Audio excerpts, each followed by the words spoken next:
Okay. Okay, here we go. Hang on. No. Wait. Wait. Queued up. Okay, here we go.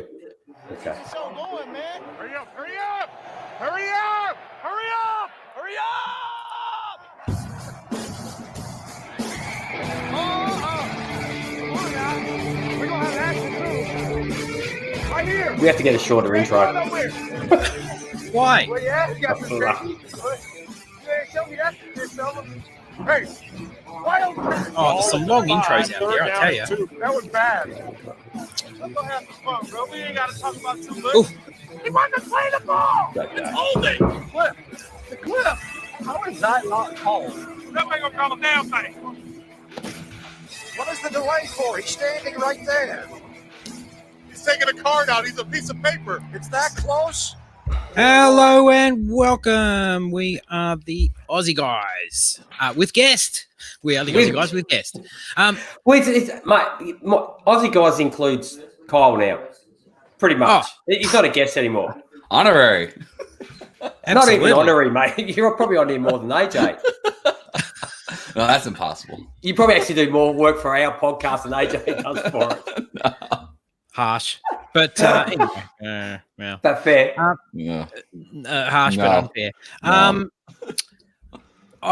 I lost my train of thought. Oh yeah, you were talking about long intros. There's a couple of pods out there that play like full on songs almost. You know, like listen for a couple of minutes, and it's like, ugh. Mate, there's some that play a song and they play like a clip of something, and then they play their intro as well. No, right. For me, it's like, oh my god, mate, just either you do one or the other. Get on with it.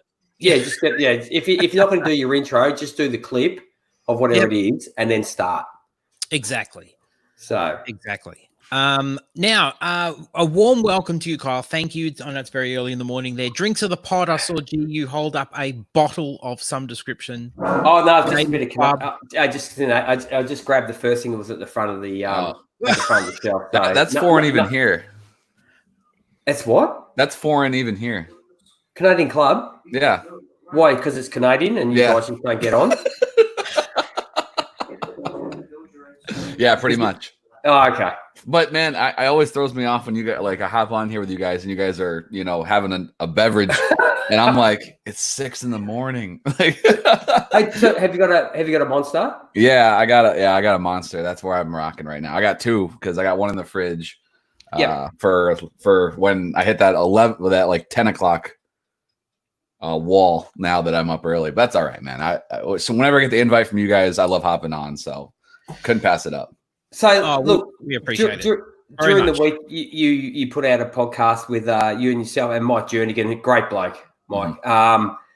And your draft, your 5 draft at the end of your pod, which is great. Like when we came on last week and what's the first 5 called? What's the first part of it called? The front 5 and the front 5 and the final 5 and everything else I've said to you, everything else in the middle shit.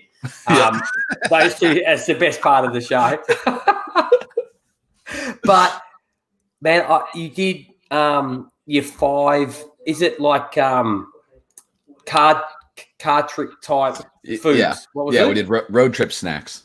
Trip snack, mate. And I was just listening, and I just felt crook. I'm thinking, mate. I even tweeted out, "What the fuck are you guys putting in your stomach, in your mouths? Like, it's appalling." And then you go and finish it off with chucking a Monster in there at the end. Yeah, absolutely. That's the best part of a road trip is the snacks. So and I don't like whenever I go on road trips. I remember even as a kid, like I grew up. My family, like we were fine. Like we were just average middle class family. Never had like a ton of money, but we're never like absolutely scraping by. But I remember, most of our vacations would be driving to go see family because they lived out of state. So sometimes it'd be 15 hours depending on where we lived, 8 hours when we lived here. I'll tell you a story about driving in a car with a group of family in a minute, mate, when you finish, but go on. But anyway, I mean, this is like I remember a couple of times my mom would be like, "Oh, she'd go to the store, like, oh, let's buy this ahead of time, or let's buy this big bag of chips and we'll like portion it out into like little bags. So that way it's like we have it already ready in the car." And I was just like, No, because in those days they didn't have like the big packet with the smaller packets inside, did they? I don't even remember. All I remember is like I didn't want it predetermined. Like I wanted everything to be left up to when we pulled up to whatever, rundown gas station. I could go in there and grab a Slim Jim with 3 inches of dust on it because no one's bought it. What's a Slim Jim? It's just like it's like the lowest quality beef jerky stick you can buy. Okay. Mate, you guys love your beef jerky. I just go, oh my God, I'd be sick as a dog. Plus sitting in the car, I'd have to be driving because if I was sitting in the passenger seat, mate, I'd be cool. Or in the back seat, I'd be gone. I'd be like car sickness. I tell you, like we're very similar. Like we were just a middle class family. Dad worked his butt off so we could have a holiday each year, and we'd go from. Let's say we lived in New York, we'd drive to to Miami for our holiday. That'd be our holiday every year. So we'd drive there in a station wagon. You drive to Miami? Bloody hell. You know what I mean. Don't be smart. So we'd drive the distance and take us non-stop. We'd have 2 families in the car. So there were 4 adults and 5 kids in a station wagon. There was 4 boys and a girl. The 4 boys were in the back part of the station wagon. Facing the back? Yeah, right in the back. Yeah, for 22 hours straight that we drive all the way through. That's rough. And we did that for like, maybe 6-7 years. Yeah. Like that. The 4 adults would help, I guess, to like split up the ride. But man, that's a haul, man. Even if you even if you sleep for like 6-7 hours, you're still looking at a 15-hour just staring out the window. Crammed. So before we said, did you ever have like games you'd play? AJ, did you ever go like on trips and you have like games? We had one where it was like because the route that we took was like the back route where all the trucks used to take, the interstate trucks would take. So you'd each pick a truck make, and we keep score of the truck types. Nice. You want Kenworth. Mate, if you had Kenworth, you won. It's all over. Like, they're everywhere. Everywhere. You didn't have a game? Buggered if I can remember the rules, but we used to play license plate cricket. How's that work? Kyle has no idea what cricket is. I can't remember the rules. Fucking millennial. It was something to do with particular numbers, you'd score, and particular numbers might be you were out or whatever. Yeah. Oh, okay. Yeah. Kyle, you have a game? No, really by the time we were road tripping and stuff, most of the time that was when you had like Game Boys or stuff like that, keep you busy, that type of thing. So yeah, we usually do that. And that made the trip go like that, Mate, you're a spring chicken. Like my kids used to complain we used to have a holiday house down at the beach.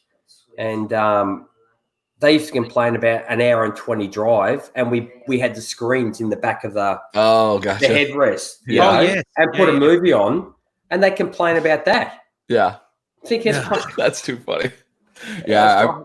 We never had we didn't have like TVs or whatever in the car, but one time I was on a road trip with another family, and like we had a van that had that, and it was like an 8-hour road trip or whatever. It was like nothing. I was like, we watched like 3 movies, and I was like, we're here? Oh shoot. I'm like, I was having a good time, Right, here we are spotting trucks for 22 hours.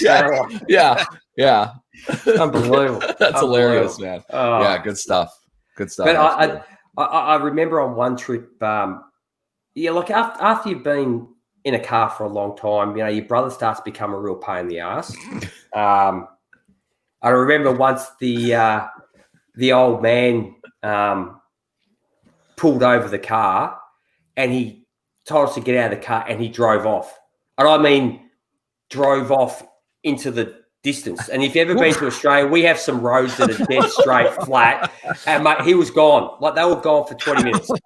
It's like, oh shit, we've done it now. Yeah, no kidding. Holy crap. Yeah, so he made us think about it for a good 20 minutes before he came back. Dang. Yeah, I'd probably be shitting myself at that point. Oh, mate, we should have hid. That would have scared the crap out. Yeah, if you would have been quick enough, turning around on him. Decide. Maybe just cut my brother a bit and leave a sprinkle of blood on the ground or something like that. Yeah, I like it. Yeah, offer his blood up. Yeah. All right, AJ. So what do we got, mate? Way of football. Okay. Well, listen. So what's this concept, G? Mate, this is our usual. We just talking about whatever. Just tweet week. So I think, what did I name it? You're a twit. Pun. You're a twit. You're a twit. Yeah. Right. So it's just I just went through the Twitter and just pulled out what people are talking about. So that's beautiful right there. What, there's no Redskin part of it? Discuss. Yeah, well, no. That's the point. Yeah. And they've taken it all off their helmets, of course, and it's so just what's on the helmet then? Just the number. Just the number. Yeah. Yeah. So did you guys see the other image of the obviously not if G's asking what's on the helmet, but did you guys see the image that Schefter tweeted out with the jerseys? No. No, I can find it. Yeah. So if you want to pull that up, it's pretty hilarious. But yeah, the whole thing is weird to me that, they're pressured into this, and I get it, so like, because money talks. So when people start pulling money, you got to make the decision to change it, probably long overdue if it's been that controversial anyway, but anyway, but it just, to me, why wouldn't you do it with having some sort of backup plan? It's like, you've never thought about this. I was going to say, mate, the people have been on the case for like a decade. What, you haven't thought about it for a decade? Like, shit, if we actually have to change this one day, how about we just have like a bit of brains trust? Just go over there, and you've got, I'll give you 5 years. You got 5 years. I'm not changing the freaking name for 5 years, okay? So just think about it. And they've got nothing. Yeah. I don't get it. When I've heard that people there was somebody out there that and I think it was fairly recently, but I could be wrong, so don't quote me on that. But I thought I heard that kind of once it was coming out that there was potential they were going to change it, that somebody went out and bought up all the domain names of all of the common names people thought they would use. So the monuments or I just but that speaks to what you're saying, man. If they would have thought ahead a little bit of this, they could at least started doing some you could do all the market research stuff, all that crap, but have this stuff kind of in the bank, and then and then it's ready to go. And then you could even if you do it ahead of time and maybe you make the call once it even starts getting a little bit towards the idea that you're gonna have to switch it. So so these are the jerseys, but the hilarious. Can you make it bigger? Yeah, thanks. Yeah. So the hilarious part is what the hell is this stock image that they use? They couldn't even and I saw somebody comment on this. That's how it was set up. But if you go to the last one you just on, AJ, is that the last one. Or either that one's too, either of the front facing ones. You can see the soccer goalposts in the background. You can't look. What in the hell are we doing? You take 2 weeks or whatever to announce that you're not even going to rename it to anything, and this is what you I don't know what this is, mate. My team logos I do for us are better than that. Yes. This was just just stock photo, whatever this is supposed to be. Yeah. So, man, I couldn't imagine being a Redskins fan or Washington football team fan apparently now, and you have no identity now at all. And so I've seen some people throwing out various names or whatever. At the end of the day, it probably doesn't even really matter what you name it, but to come up with nothing is just and they must, and I didn't read all through this or whatever. I know it's temporary, but this must be what they're using for the season, I guess. Because what would be the point of having this put out there to put out another name in 2 weeks? Yeah. Yeah. So what if they came to you and say, "Hey, Kyle, we need a name. Can you give me one?" I'm gonna move that mop in the back, mate, because that looks like I actually do housework. Oh, I didn't even notice that. I mean, that's G's soccer goal post. Yeah. Oh, while you're having a bit of a think, I'll show you this, which I thought was quite funny. Yeah. Let me put this up. So that's what they're doing in their concession stand. Food. Oh, that's perfect. That's awesome right there. What's the bottom one meant to be? What's that? I'm not sure. Bottom I'm right. not sure. Okay. That's beer. So have you? What would be the name? Cole, we're gonna pay they'll pay some company like X amount of dollars, and they'll come up with some. Oh, hell yeah, you know? yeah, they will. Yeah, basic ass name. Man, I guess I haven't. Somewhat like, I think the Sentinels is my favorite one that someone threw out there because that's the fake team name in the replacements. Yep. But I think actually it was our buddy Bob, who you guys were just on his show earlier this week. So if people missed that, they got to check that out. That was fun. Yeah, that was good fun. He put out there a tweet like, just to change the name to the Warriors or something like that, where you could just keep everything the same. Like they could have kept, they could have kept the logo temporarily. Like they could have eventually changed the logo to something else, but they could have kept everything pretty much the same. Just change the name to something that's apparently less offensive. And I say apparently because I don't know. Like I would, if someone called me a white skin, I guess I don't know. I might be offended by that. I might not. But like I'm not a Native American, so I don't know like what is or it isn't. So like work with them, find something that works, right? And it's like because their whole thing before was like their whole spiel was like, oh, this is honoring, Native American culture, and I'm like, oh, right. I'm like, okay, that seems strange, but like. You always get people on both sides of every argument. So you'd get, you'd hear both sides of it. So in my opinion, like I thought that was an interesting idea that was thrown out there is just like, you just alter the name for now. They could have done it. Yeah. Cause it is short. Like I get it. If this is going to be your branding for the next 100 years, you don't want to rush it necessarily, but to have nothing in the bank is stupid. But if they could have eventually like just changed the name and then worried about like, hey, we're just going to keep the colors and everything of the jerseys, like, and all that, and then just change the, you could probably even keep the logo. I mean, so I don't know. And like, at least for 2020, they probably could have kept most of that stuff. So I don't know if I have a great creative name that they should use, but I thought that was probably the best option. And instead they're going with football team. So yeah. AJ, well done, guys. Yeah. So to pay someone $500,000 to come up with that. Oh. AJ, you got one? What, a name? Yeah. I'd probably be boring and go Capitals or Presidents or something like that. Is there a historical reason why Redskins I don't know if you want to go Presidents, say, because you're already pissing off half your population. Yeah, and you can't, depending on who's in. You can't go. Yeah. At the moment, 63%. Do you change the logo every 4? Do you change the logo every 4 years too? That'd be pretty fun. Washington Republicans. You can't go Capitals because there's already a team named the Washington Capitals. The hockey team is I was just thinking, like, when you think about it, all we ever hear is like the most powerful man. The most powerful person in the world is in Washington. Everything's there except part of Virginia. But you've got all the CIA, FBI, blah, blah, blah, blah, blah. Why don't you just call them the Washington Power? Yeah, I mean, anything's better than what they have. I was trying to figure out if they had a... I know, it sounds, power sounds all right. Yeah. Powerful man. I don't... That's where all the power is. Washington Senate. The Washington Senate. It doesn't exactly strike fear into your opponent, though, does it?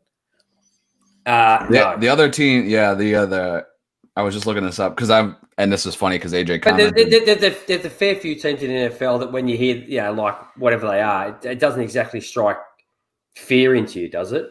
Like the Cardinals. Yeah, the Cardinals don't exactly. Little bird. Well, and then like most of that stuff is just like, what does that even have to do with the area or whatever? Yeah, like how many Panthers are roaming around North Carolina right now? Like, I mean, come on. So like I said, I don't even think the name is that important. It's just that how can you just swing and a miss that badly on this?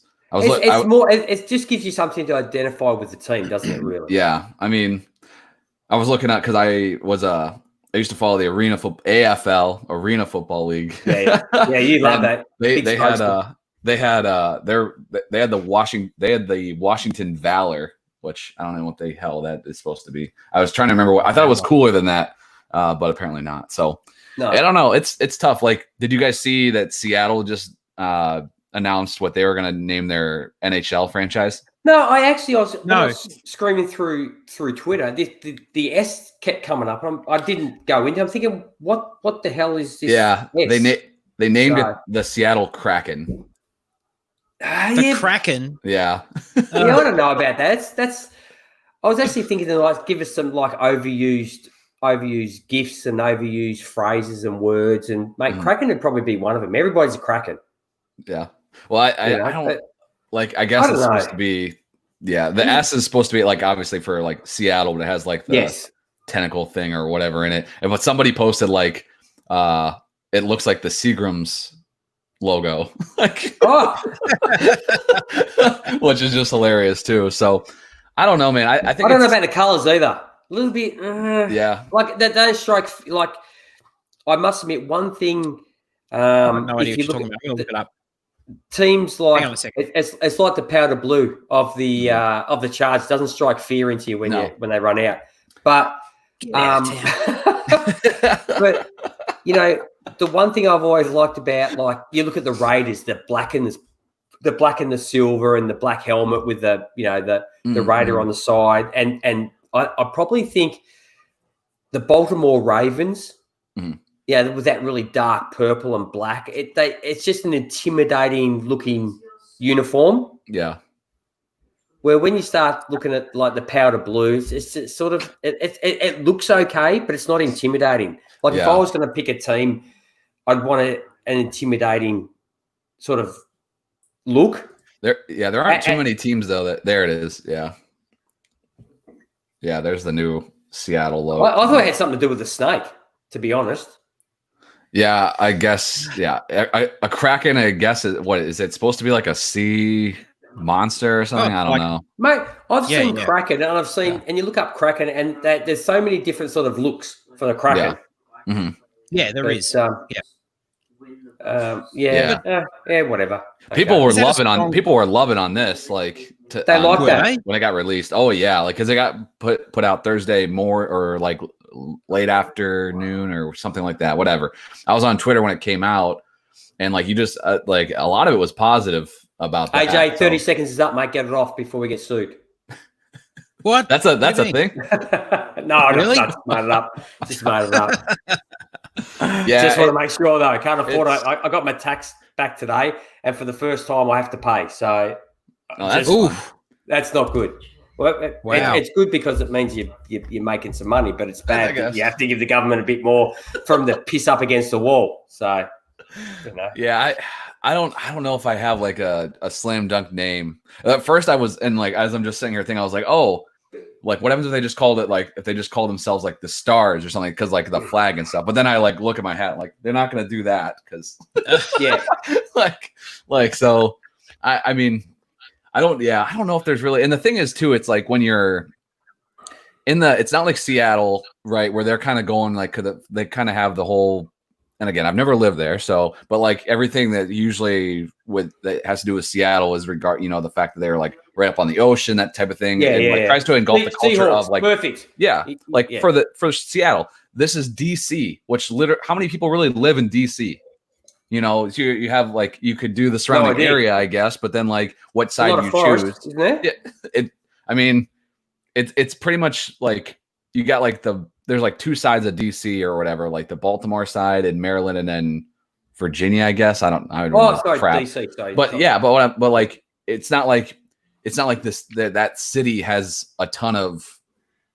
Like what is it's the capital of the United States. That's kind of it. That's its thing. Yeah. So I think, and like the Capitals is a great name. That's already taken, but like that's perfect.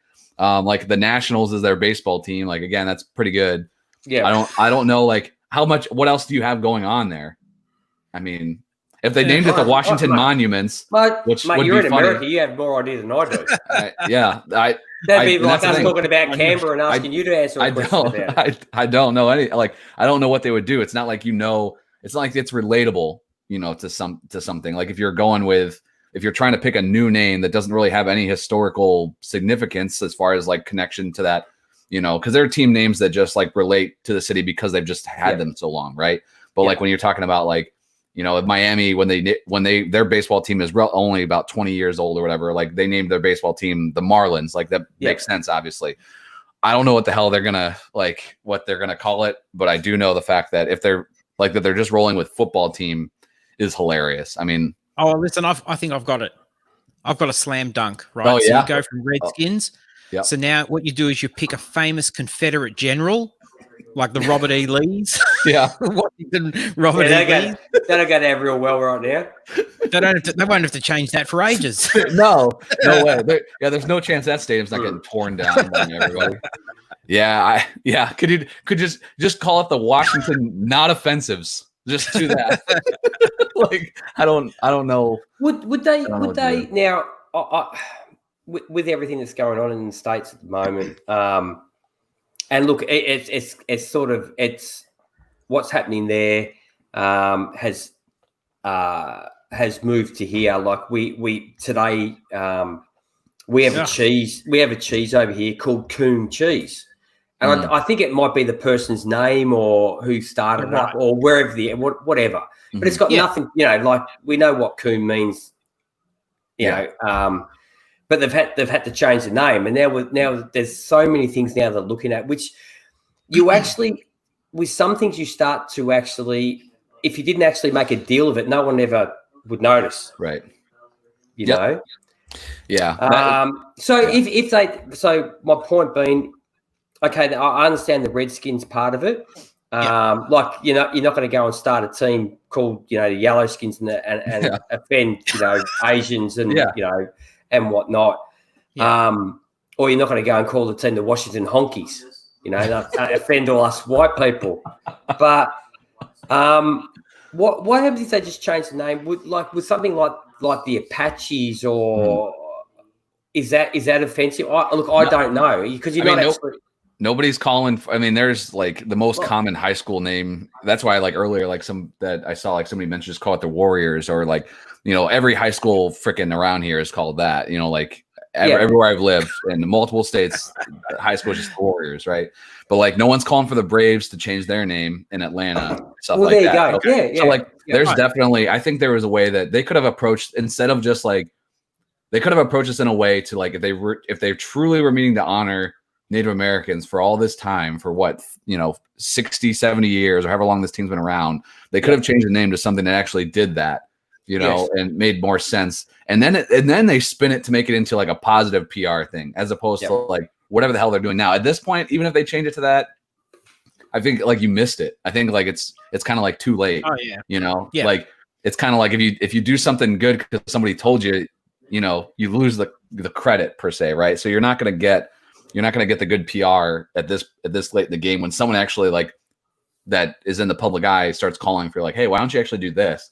You should know that. You don't have enough smart people there. I mean, I guess not if you read half the stuff that they've been doing in that organization for the last 10 years. But you're making the assumption that Dan Schneider is anything but an absolute. And if it wasn't for the despicable human being, what's happening in the States at the moment, he probably wouldn't change the name anyway. He probably wouldn't change it at all. Probably not. I mean, there's definitely that. I would say there's definitely been a lot of things that have been called to be changed and stuff like that are now in this environment seen as offensive or brought up or whatever. But the Redskins team name, that was something that was been talked about for a decade, and it's gets brought up and then kind of just goes sweeps away and then gets brought up like everything. News cycle now literally is a day, so stuff just disappears. So it definitely would have changed eventually, like you guys said. And I think G mentioned how are you not prepared for this? You should have everything. You've had a decade. You've had a decade. Maybe not a decade, but you've probably had a good. Mm-hmm. A good 4 years, and it does, at least that people have really been pounded, like the media and people don't even call them the Redskins anymore. They just call them Washington. Yeah, because and it's been going on for a long time. When people start doing that, that should have been the indicator. Okay, let's start brainstorming something else. And again, they could have totally done it in a way that would have made themselves look really good.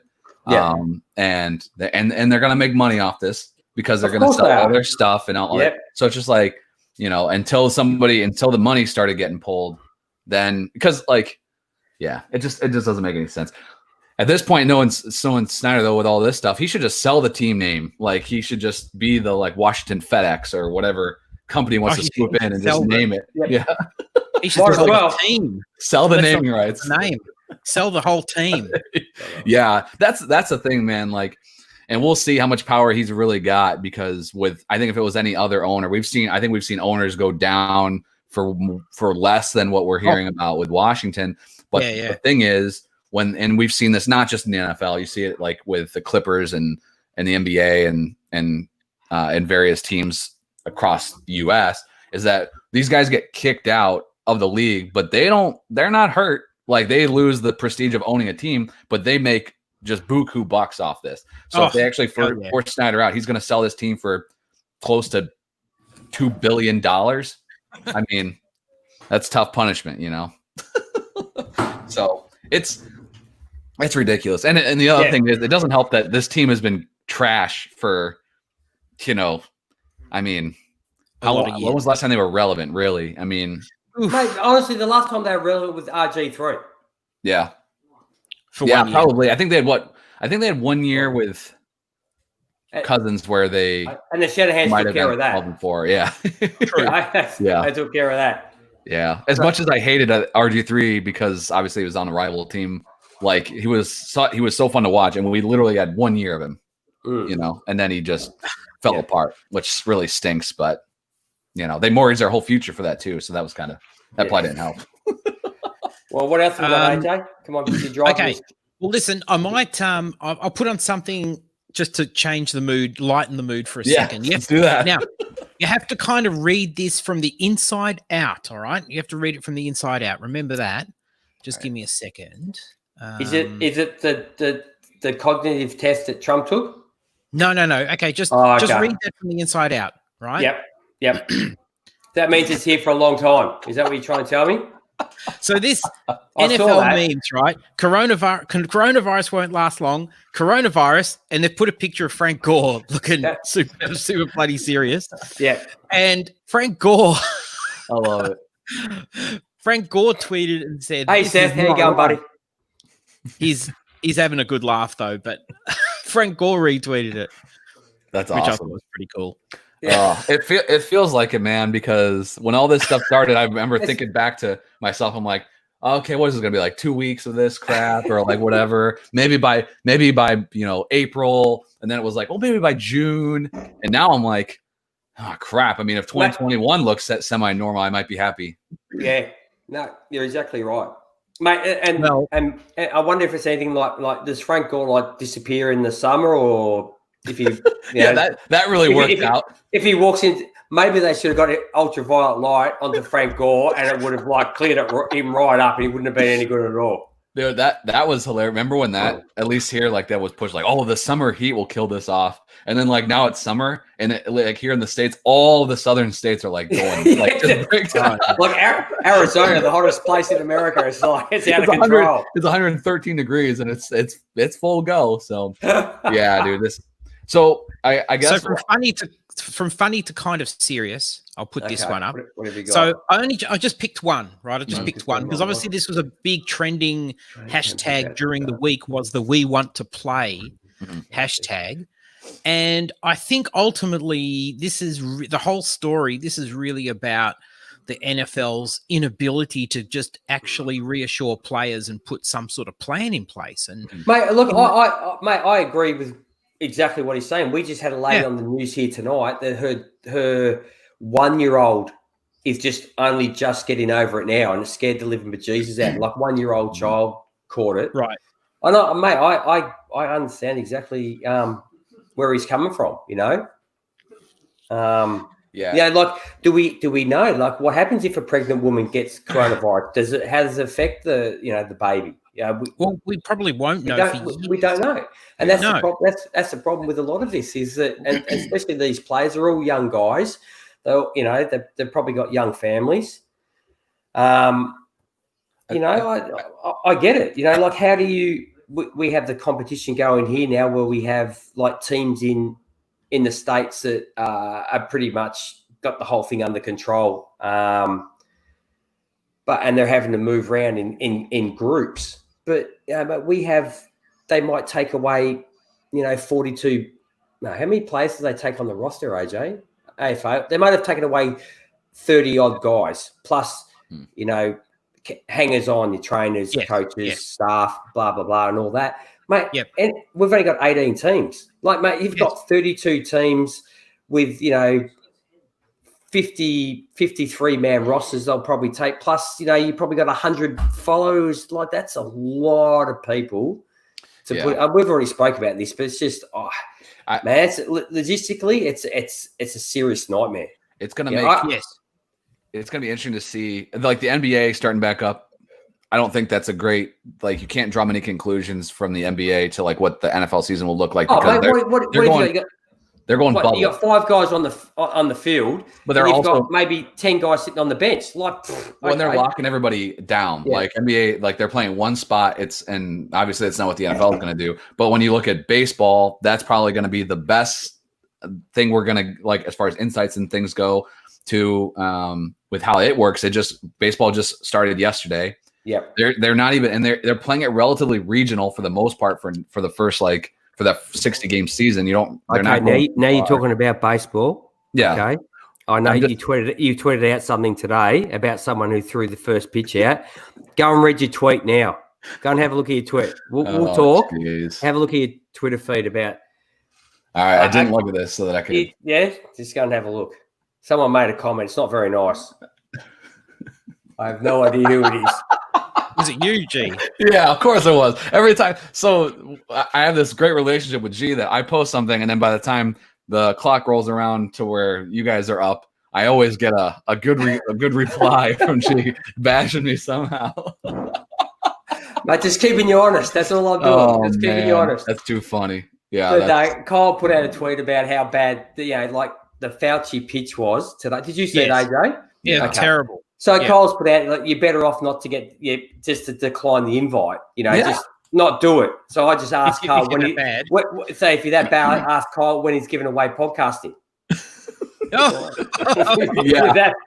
you're that bad, give it away. I should, and then I took this invite up, so I should listen to my own advice. But mate, some people have you've taken a bit of the mickey out of him though. But Donald Trump's the first president in 109 years not to throw out the first pitch. Is that correct? Of the baseball worse. I think. He reckons he was an absolute gun. I don't remember him throwing out the first pitch. I remember he said he's got a body of a linebacker. No. I don't know maybe a linebacker that's been dead for 40 years. Yeah. But I do remember when Obama threw out the first pitch, and then he was at the Nationals game, obviously, and then he pulled out a White Sox hat and then put it on. I'm a White Sox fan, but I'm like, and he got ripped to shreds with it, and I was like, even like you probably don't do that. Like you see athletes all the time that like go to these stadiums and stuff, and they just wear what the team gave them. That's what you're doing. If you didn't want to do it, then don't. I was like, oh geez, I remember that, but I don't remember Trump throwing out a first pitch. That's probably true that he didn't do that. But I think the best tweet I saw about Fauci's pitch today was that he's like social distancing even on the pitch. That's brilliant. Yeah. I just figured he was torn between.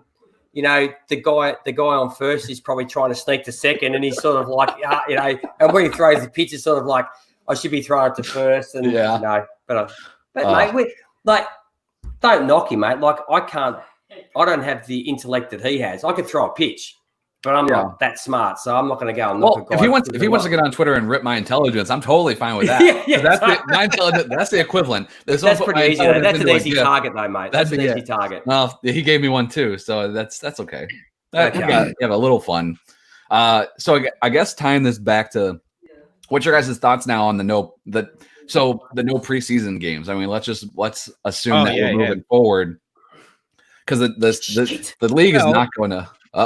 Sorry, mate. No, my AFL team's losing. That's all right. I just looked at the score. I'm like, did AJ just find out they were doing the preseason? He's like, my preseason DFS is ruined. So what's your guys' thoughts on this? 0 preseason games are going to roll right in the season. Well, this is an interesting topic, actually, isn't it? Because, well, first of all, teams are going to have to make cuts without preseason games. Mhm. Number one. Number two, you can safely assume that the first 3-4 regular season games are going to be, man, they're going to be interesting. Yeah. Not necessarily, not the highest quality necessarily, right? Probably actually more than that, AJ, because when you think about it, we have the preseason games. Guys play bits of the preseason game. They play at least half of the third one. Then they sort of take the fourth one off.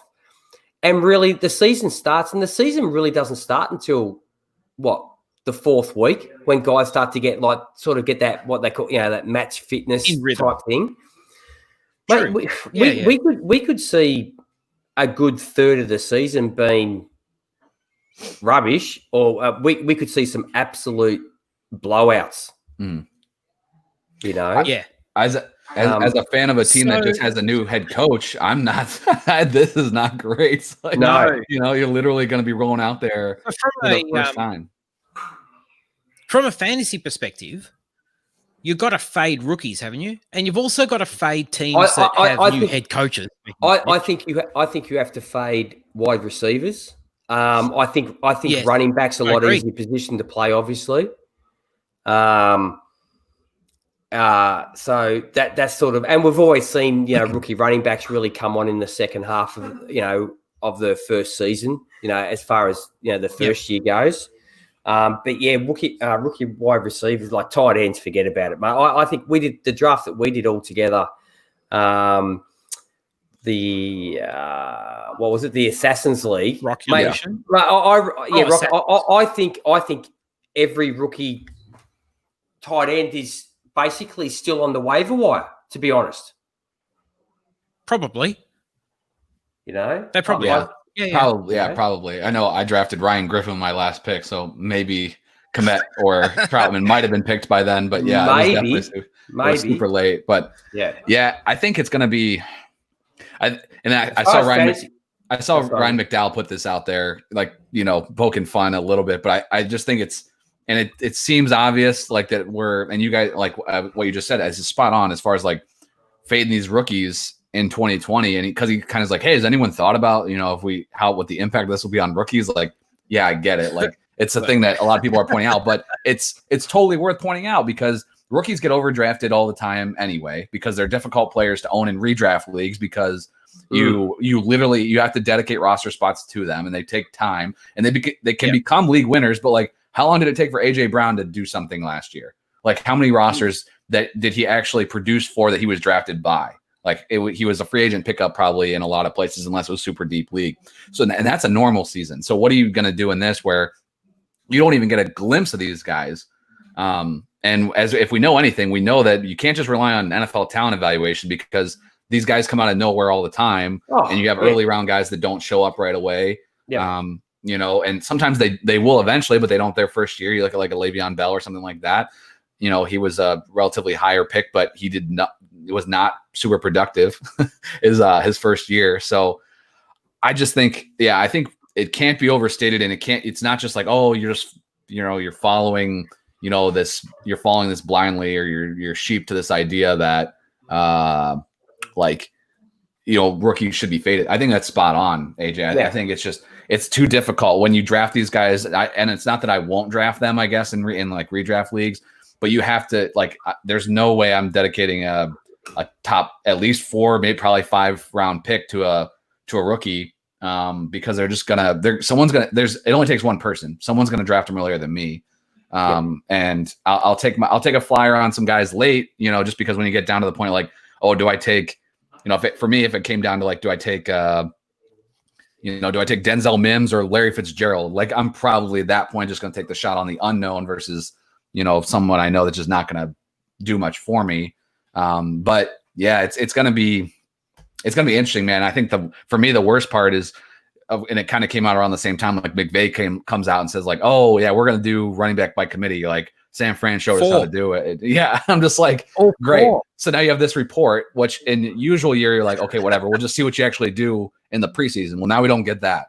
So it's going to be tough, man. I don't know. And then on top of that, you have these guys fighting for roster spots that aren't going to get a fair shake either because they can only do it, in practice. So I think this is a big deal. And I just feel like a ton of people aren't talking. Maybe I missed it, but I just feel like a ton of people aren't talking about this as like, how impactful this is going to be.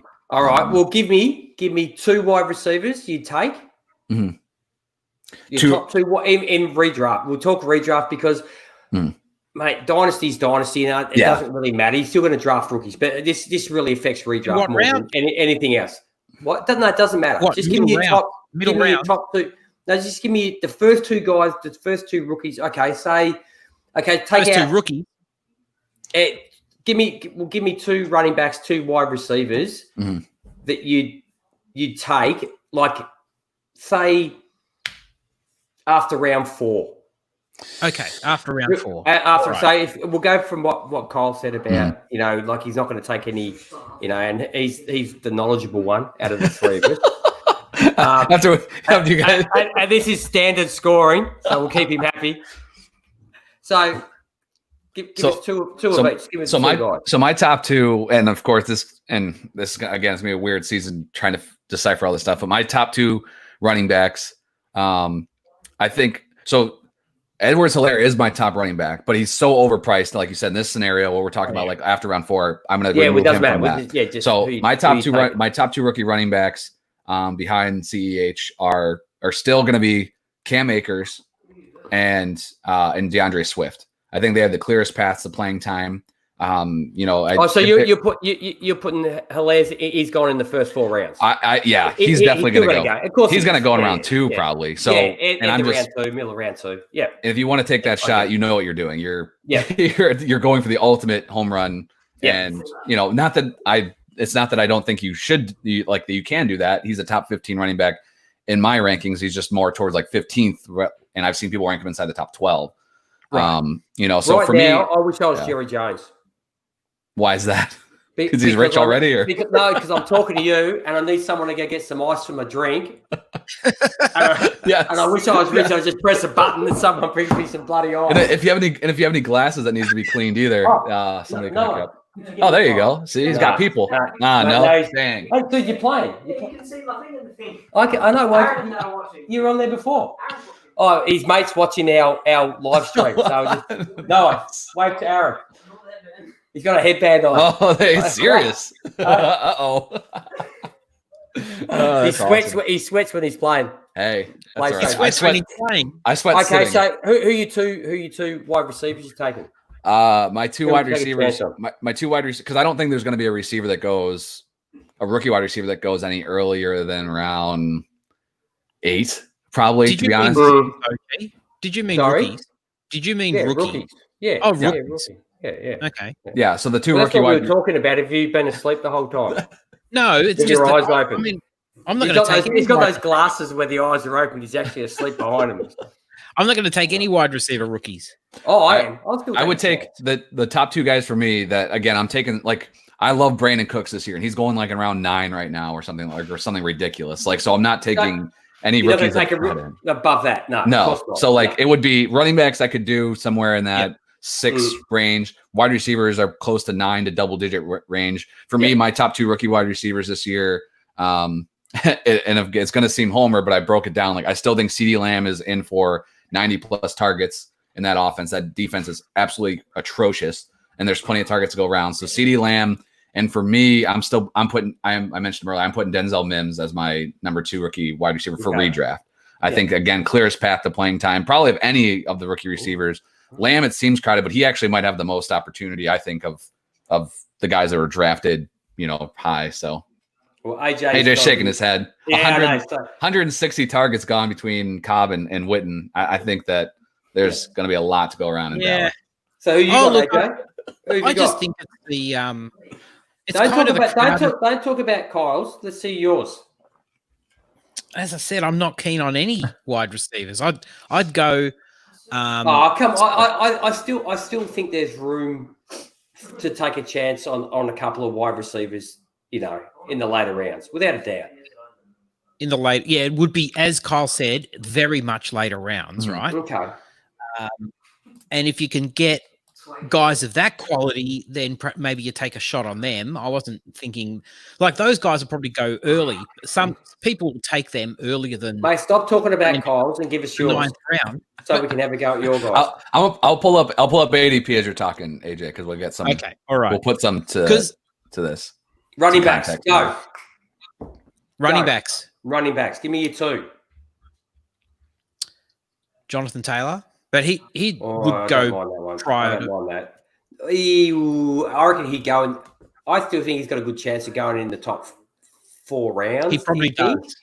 So maybe that's not a good call. Taylor's going running back 24, 51st overall right now. Oh, so he's in the top 4. He's in the top 4 rounds. No.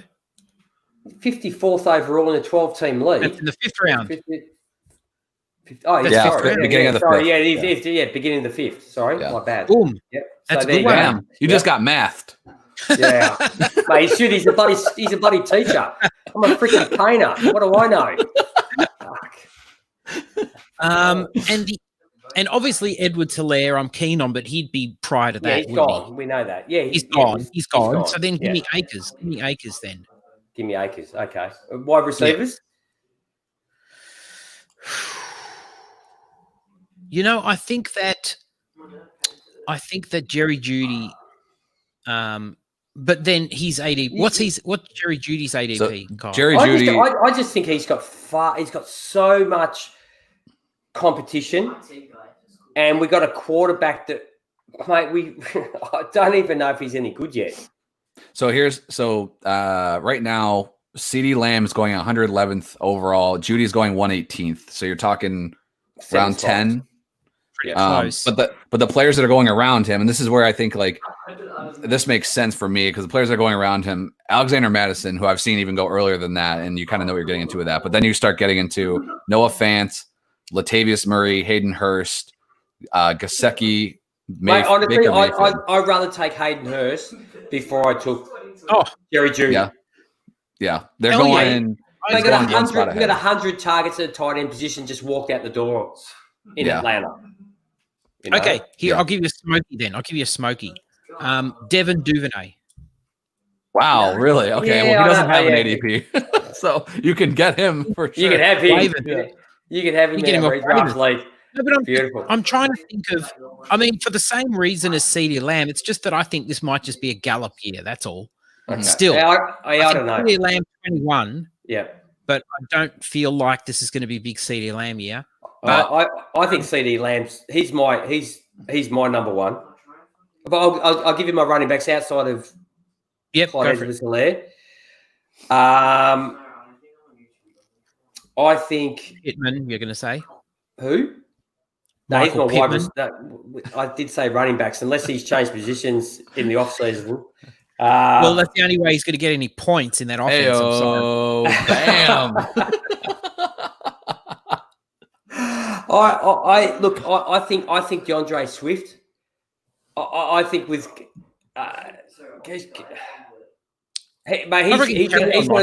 he's gonna carry on. He hasn't played out a season ever, even in college. And I think in the second half of the season, I think if you got DeAndre Swift, I think he's going to pay dividends for you. And I just think Jonathan Taylor as well. I agree with you, AJ. I just think the type of running back that he is. Yep. I think he's going to take control of this backfield. I'm not a Marlon Mack fan, so that's probably souring, that backfield in regards to into Marlon Mack. So I reckon those two. As far as wide receiver, I agree with Kyle. I think CeeDee Lamb, I'm really disappointed. I think if he had landed, we had taken him at Atlanta. I think he could have had an even better year. That was my mate, with that, I'm still trying to get over that draft. He just fell. It's just just take him. Russell Gage is good, but he's not CeeDee Lamb. Our defense ain't that great. We have to do what we did, 3 years ago and 4 years ago and outscore people. We have to put up 30, 36 points, whatever. But and the other one, I do believe that Michael Pittman with the quarterback that he's got, and I've spoke about this already, is Rivers throws the ball up. He doesn't care. He will throw it up. It's just mate. No, I mean he doesn't. He will throw it up to his outside wide receiver. He's like we saw it with Williams. You know, he will do it. He will do it. It's part of his makeup. You can't now take that part that he's been. How long has he been in the league for? 15 years, 17 years, whatever it is. Is Pittman that guy though? Is Pittman like because Mike Williams last week he was like I think he was second in yards per reception. Like he was first in air yards. I think last year wasn't he, Williams?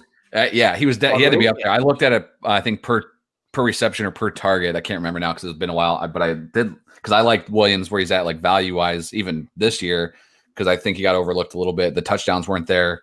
So people just missed him, I think, last season. But I just don't know. Like, is Pittman is he that guy? And maybe he isn't exactly, but maybe he's the closest they have in that offense because obviously Ty is just a little bit of a different type of player. I don't think it's so much Pittman. To me, I'm banking more on the fact that Rivers can't help himself. Yeah. It's part of who he is as a quarterback. Mate, it is. He's AJ, you should be backing me up here. He's done it his whole career.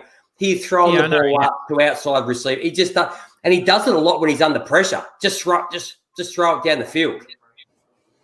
You know? Yeah, it's just he can't do it anymore. He can't. Yeah, that's probably the problem. The other guy I'd probably have is, mate, and I'm not a fan of his, but I think someone like Rager, especially, you know, opportunity-wise. I'm not a massive. I don't think he's got the best hands going around. But it's so I'll quit like the receiver, the running backs, you're going to have to pay the price. You know, those guys are going top 30 at their position. You know, obviously earlier with Taylor and CEH, but receivers are the price tag is more reasonable. When we talked, Lamb and Judy are more 10th round guys. They're just outside the top 100, but then it's a pretty decent gap when you look back to it. And actually in ADP, Ruggs is actually the wide receiver, the third rookie wide receiver off the board. Wow. And then, so it's kind of like a group between Ruggs, Justin Jefferson is actually the next wide receiver, and then Rager. And then there's kind of a gap there, you know, from everybody else. So I think that, you know, Jefferson's interesting to me because of the fact that they don't really have anybody else outside of Thielen in that wide receiver group. But who? The year of Irv. Irv. Yeah. Hey, if it was the year of Irv, I'd be on top of that for sure. Irv Smith, man, I hope to God he becomes something because I think he really could be. He could be we could be talking about him as a top 5 tight end next year. Mate, I'm finding out. I was actually having a shower tonight thinking about talking to you guys, thinking. Hello. That's weird.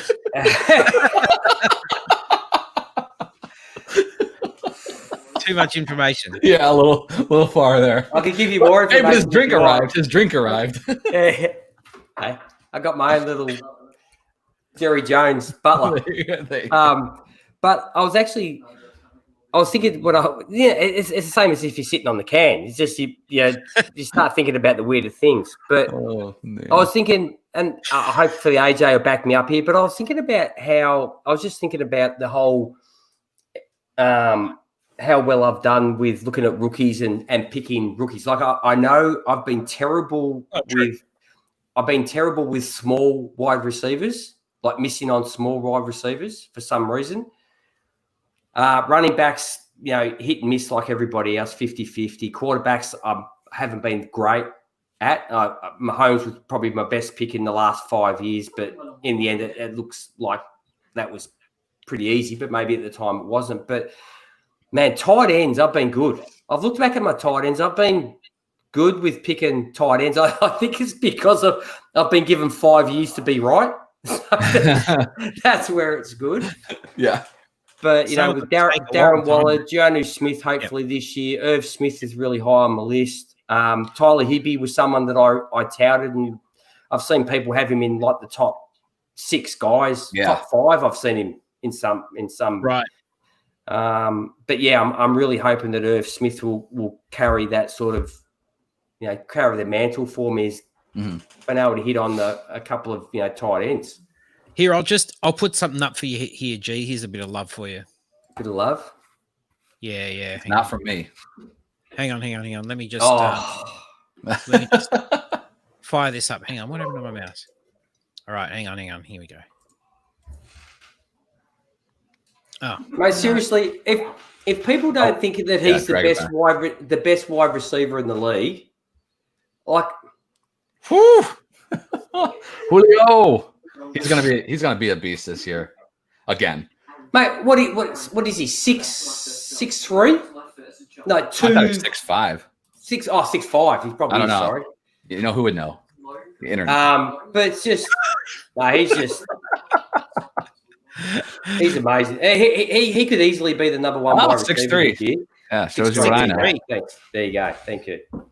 He plays bigger. His first name is not Julio. That's weird. No, it's not. Really? It's Quinn. Okay, here's another. I'll bring up a topic. No wonder he goes by Julio. Some pics out of Allegiant Stadium. This baby looks bloody amazing at night time. It's black. I mean, of course, it's black. Yeah, that was good. Oh man, that's badass right there. If you could ever, so obviously that they haven't put the seats in that second level yet. I take it they might not need them. I mean, that's the COVID-19 area. That's where you get right through that area. Yeah, dude, that stadium looks badass from the outside. It does. It looks black. amazing. And it's amazing to think, like, how do you light up a black stadium? But it looks amazing. Yeah. And that floor, I can see if I can find a clip of it if you like. But it all goes. The actual grass. That's what you call something. They roll American. They roll it in and out. Yeah, that's what I'm saying. It's actual grass. What do you call it? Do you call it grass, turf? What do you call it in the States? Grass. Do you call it grass? If it's grass, you call it grass. If it's natural real, grass. Yeah. Right. You call it grass? Okay. Yeah. You call it grass. We call ours grass. Grass. I don't know. Grass. Grass has ass in it. So call my marijuana, but that's okay. Grass. Yeah, that's what they do in Arizona too. The field rolls in and out. Really? That is an English idea. They do that in English soccer stadiums. Yeah, in some. Is it England? I don't know. I don't know of any other stadiums that do that besides now those two. I don't think the States was the first to do it. I think they got probably not. We're not the first to do anything. We steal a lot of shit in Europe. Oh, mate, there's nothing wrong with that, mate. If it works, it works. Exactly. That's been my motto. We got a football, like our football stadium's a hell of a lot bigger. Our turf areas, grass areas are a hell of a lot bigger than yours. So we can't exactly roll it out, but we've got a stadium here, this indoor stadium, with a reclining roof, with an opening roof. Reclining roof. And mate, we can't grow grass. We have been trying to grow grass in there since the goddamn thing was built. Oh, yeah. Why? Yes. We just can't. Mate, they got these massive big heat lamps that spread across the whole ground. Why don't they just? And they slowly move down with these heat lamps to stimulate. Yeah, let me show you this. Let me show you this. Hang on. Sorry. I found. I thought after an hour we get on to actually why we're here tonight with the Twitter questions, but that's okay. Yeah, what are you going to show us? You going to show us like how it lights up, or just the sponsor? Yeah. No. It's meant to be playing. Hang on a second. Is that because your internet sucks? Yeah. I'm just turning the sound on. Oh, this thing is that looks just cool as shit. Yeah, that's badass right there. I wonder how close it is. I mean, it looks like close, but how close is it really to the strip? You know, like how. Okay. I have no idea. Yeah. Like, can you walk there? Very close. Oh, I doubt it. Is that the strip? No, I doubt it. I doubt it. What end is it? Like, that's the thing. Like, yeah. I think it's down the far end near. Yes. Oh, there's nothing around it. It's not close. Yeah. But I mean, I guess it's close enough, I guess. That's Excalibur over there. That's Rice State. It's close enough though. Like that. Sometimes these they put these stadiums nowhere near Excalibur. The city or whatever. So like if you go down there, if you go to a city and the stadium's too far. That would suck, right? So at least if you go to Vegas, you could easily, obviously, enjoy this trip and go to the game. The thing looks like a UFO. Oh, doesn't it? That's bitching. That's bitching. Well, it's amazing. I'm actually looking forward to the Rams stadium as well. That looks, from the drawings and all that. That looks badass. Is that like they're playing there this year, right? Yes. I've seen so much. I've seen all this like stadium porn of the Raiders stadium. I don't know if I've seen squat about the LA stadium. Let me see. Maybe different unions. I have no idea. I don't know, but like, and the thing is too, because the LA stadium, it's not just a stadium. They were building that up as like it was going to be the NFL headquarters for everything. Like they were going to have they were probably going to move the combine there and all sorts of stuff. Like it was supposed to be like a campus.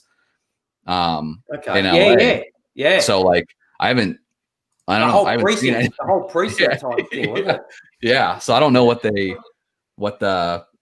why. I mean, the Raiders one obviously is sweet, and that came out after, I think, like LA, but that they were moving to Vegas before that. But all right, okay.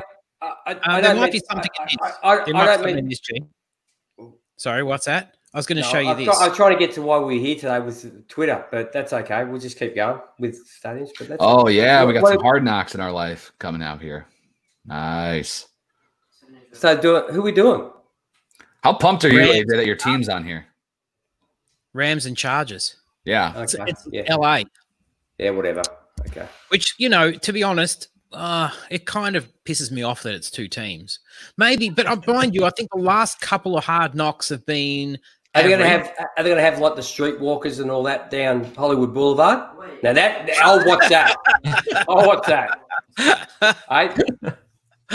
And hey, hard knocks. I reckon they've seen a few hard knocks in their time. I can tell you, against that bad head. Oh my God! You pay extra.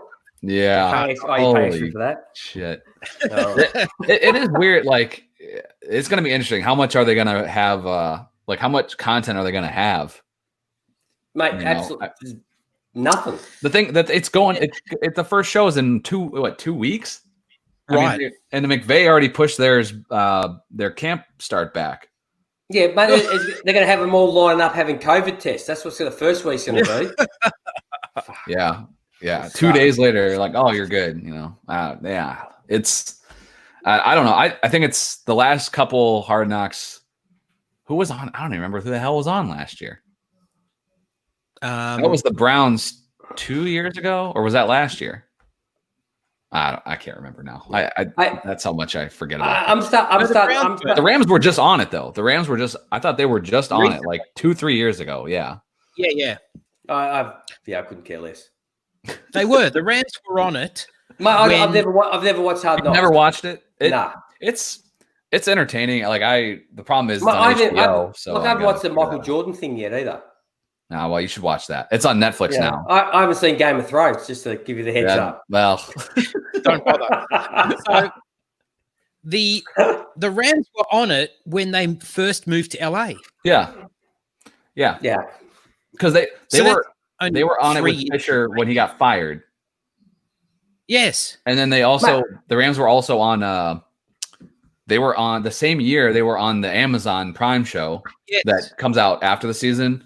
So it was like you got to see their whole damn year because they were on Hard Knocks and then they were on All or Nothing or whatever. So that couldn't have been that. That wasn't, like you said, 4 years ago. But have we actually learned anything from watching them? From watching Hard Knocks? Yeah. No, I don't think you don't. I don't know. I don't know. You don't learn anything from really from a fantasy perspective, really, because the show sometimes highlights these guys that aren't even. It was the Raiders. No, last year. Is that when you jumped on board the Raiders? No, what I'm saying is what you've seen happen to Hard Knocks in recent years, and I think last year was the worst, is there's a lot of curating of the content. So the team has a lot of control over what you screen. So you remember the Raiders last year, it was just like sort of like watching marshmallows. It was like There was nothing controversial at all because they took everything through the team. And that was when all the AB stuff was going on. And they didn't show. Oh, yeah. You're right. Yeah. That was. Because everyone was like, oh, I can't wait to watch Hard Knocks this week. Yeah. And then it was like nothing. Like it was so just like milquetoast crap. And milquetoast. Exactly. It was like Antonio Brown's left the team. So now we're going to. That was it. Here's half an hour watching Keelan Doss catch from the jugs machine. Like, who gives a shit? He didn't. The guy didn't. I know that untapped talent.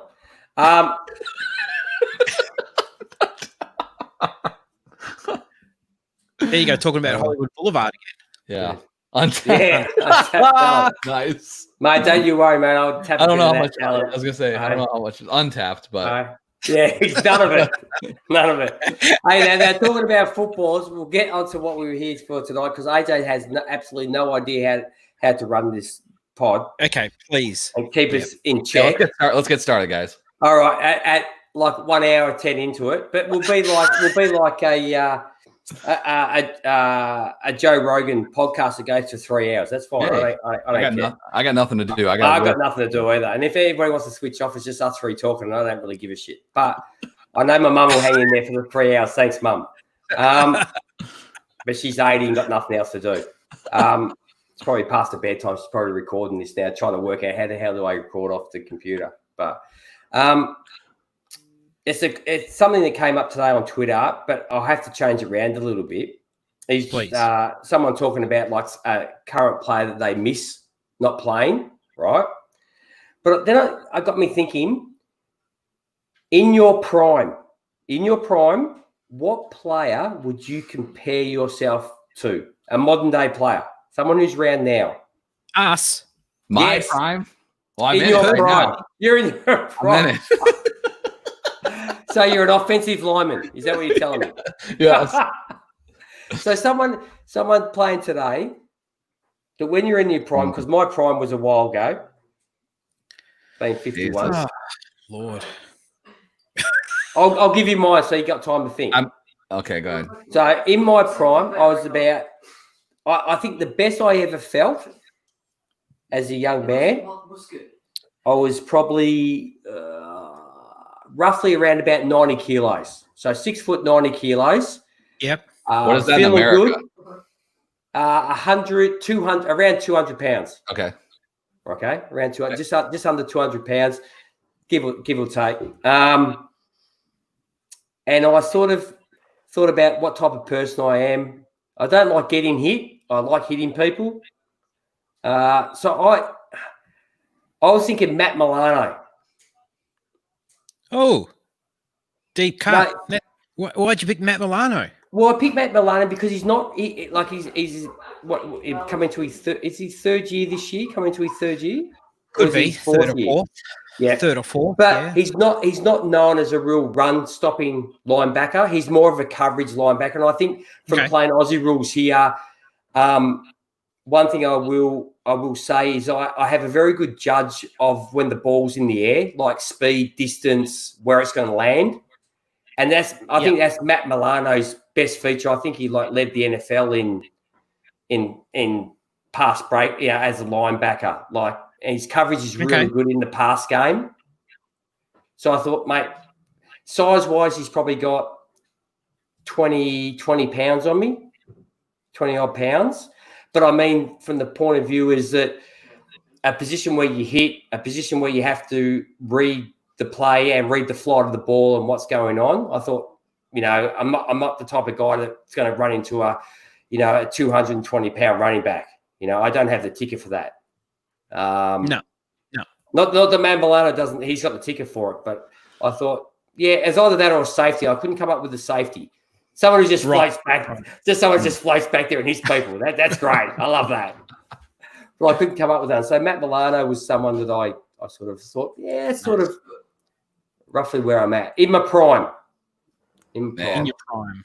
Yeah, that's when I was juiced up. Oof. That's a very hard question because, look, from the outset, and G, you shut up for a minute.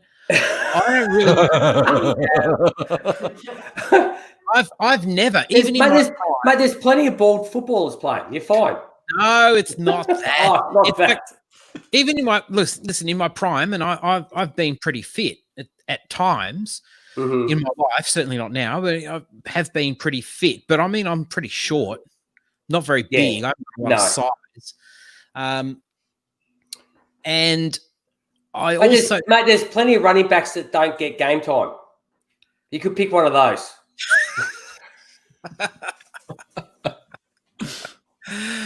oh dear. No, it wouldn't be anyone on the offensive side of the ball because I can't particularly catch or throw or Yeah, we've seen that. like that. Yeah. And like you, G, although I think your talents are a little bit more you're more versatile than I. No, I was going to say Calvin Johnson, but but I didn't want to talk myself up too much. I love how you started this with "You shut up, G," and he has done nothing but just chime in on you. Calvin Johnson. Ironically, you look almost exactly the same as Calvin Johnson. Yeah, You're mistaken for Calvin Johnson all the time. You can't wear Honolulu blue without getting mistaken for Calvin Johnson. Yeah. Like UG, actually, it would probably be a linebacker. Yep. And I used to, in my prime on the tennis court, I used to have a bit of speed about me. And so it would, but I'm not the biggest guy, so it would probably be one of those tweener types. I was going to say Telvin Smith, but he's incarcerated, I think. But he's past his prime too. Yeah, little rangy linebackers that are pretty good. I mean, Patrick Queen's a guy like that. Not necessarily going to hit necessarily, very hard, but more coverage guy that can go sideline to sideline. What about someone like a Cunningham? He's not a big hitter. He's more of a drag you down sort of linebacker. Yeah, absolutely. Okay. Well, okay. I get that. Yep. Kyle, this will be good. Yeah, exactly. Yeah. I'm like, even in my best day, obviously, I'm only like 5'9", maybe, like with cleats. Like I'm not very tall. Baker Mayfield, sort of like, running for your life. I was gonna go between. It was between two guys. It was between Hunter Renfrow and Will Lutz. Will Lutz. I didn't even think of a kicker. Oh man, honestly, I am. Yeah, I've always been like I've always been a pretty like small guy, like as far as height, stature wise. I've never been like scrawny or anything like that. So I don't know if Renfrow works. Is there a left-footed kicker in the league? Have you got good hands? I think I have pretty good hands. I think. Hunter Renfrow doesn't drop shit. I was honestly gonna say like Hunter Renfrow or Rex Burkhead. Like I think I could catch some passes. I wouldn't be like a game breaker, obviously, even in my prime. But and not just because he's white either. Like I think that every other running back in the league is more athletic than Rex Burkhead. So I would go with that. Okay. Yeah. But if I could think if I knew which kicker in the league was left-footed, that would be me because I kick lefty. So I actually in high school, weirdly enough, I never played a down of football in my life. So again, that factors into the fact that I probably wouldn't be any of these gentlemen ever. But I remember we were like at like a gym class or whatever. It was like freshman year or something like that. We were playing like kickball, and like one of the coaches ended up having me go try out for the football team to be the kicker because like I had like natural form or whatever. But I was like, in other words, he couldn't find a position for you. Exactly. No, I didn't even want to play football. But he was like, you got like natural form to be a kicker. I'm like, I don't think so. And then that did not translate. That guy didn't know what the hell he was talking about because I went out there and I couldn't kick for shit. Was he doing a favor for your mum? I think it was probably. I think it was because it looks awkward because you're kicking from the wrong side. It looks like it may. I must admit, there is something about left footers, especially in the AFL, because our game's based around a lot of kicking. Yeah, there's something more poetic about a left footer. Yeah, they just look so much. There's so much more style to the way that they kick a football. I think it's maybe that way. Because there's not that many of them. Yeah, maybe. I think it's that way for some guys too. Like, and I guess Griffey comes to mind. Like in baseball, left-handed hitters always seem like so smooth compared to guys that hit from the other side of the plate. But it's also the opposite. I think like in the NFL, like and maybe it was just who the hell else? Like Michael Vick threw left-handed. Steve Young. Steve Young, like that was maybe the opposite. Like that almost looks weird. It does look to me, like not graceful really at any way. But I mean, you can obviously do it. But right. Okay, dude. Yeah, that was a great topic from the most fit guy in the room. Sorry. Just trying. You got like how much? Like how old are you, G? How old are you, G? 51. So you got 20 years on me, and you're still like I'm like your prime was way better than I'm at even right now, and I might be in the best shape that I've ever been, and that does not say a lot. So I was sitting here doing this for you. Yeah. Okay. Okay. Now there's a woman on here, AJ. You might know who she is, and Kyle, Michelle Majuzak. Is that how you pronounce it? Oh yeah, on Twitter. I was like on Twitter. Yeah, there's a woman on here. At Ball. No, I'm Ball saying. Blast, yeah. I'm not saying because she's a. No. Yeah, Ball Blast. Yeah. The Ball Blaster M. Yep. So she gives that in the past couple of years, there have been surprising breakout QBs found in late fantasy drafts. Out of this group, who has the best chance to end up as a top 3 QB? Okay. And the players are Baker Mayfield, Daniel Jones, Cam Newton, Teddy Bridgewater, Jared Goff, Gardner Minshew. Read them one more time. Baker Mayfield.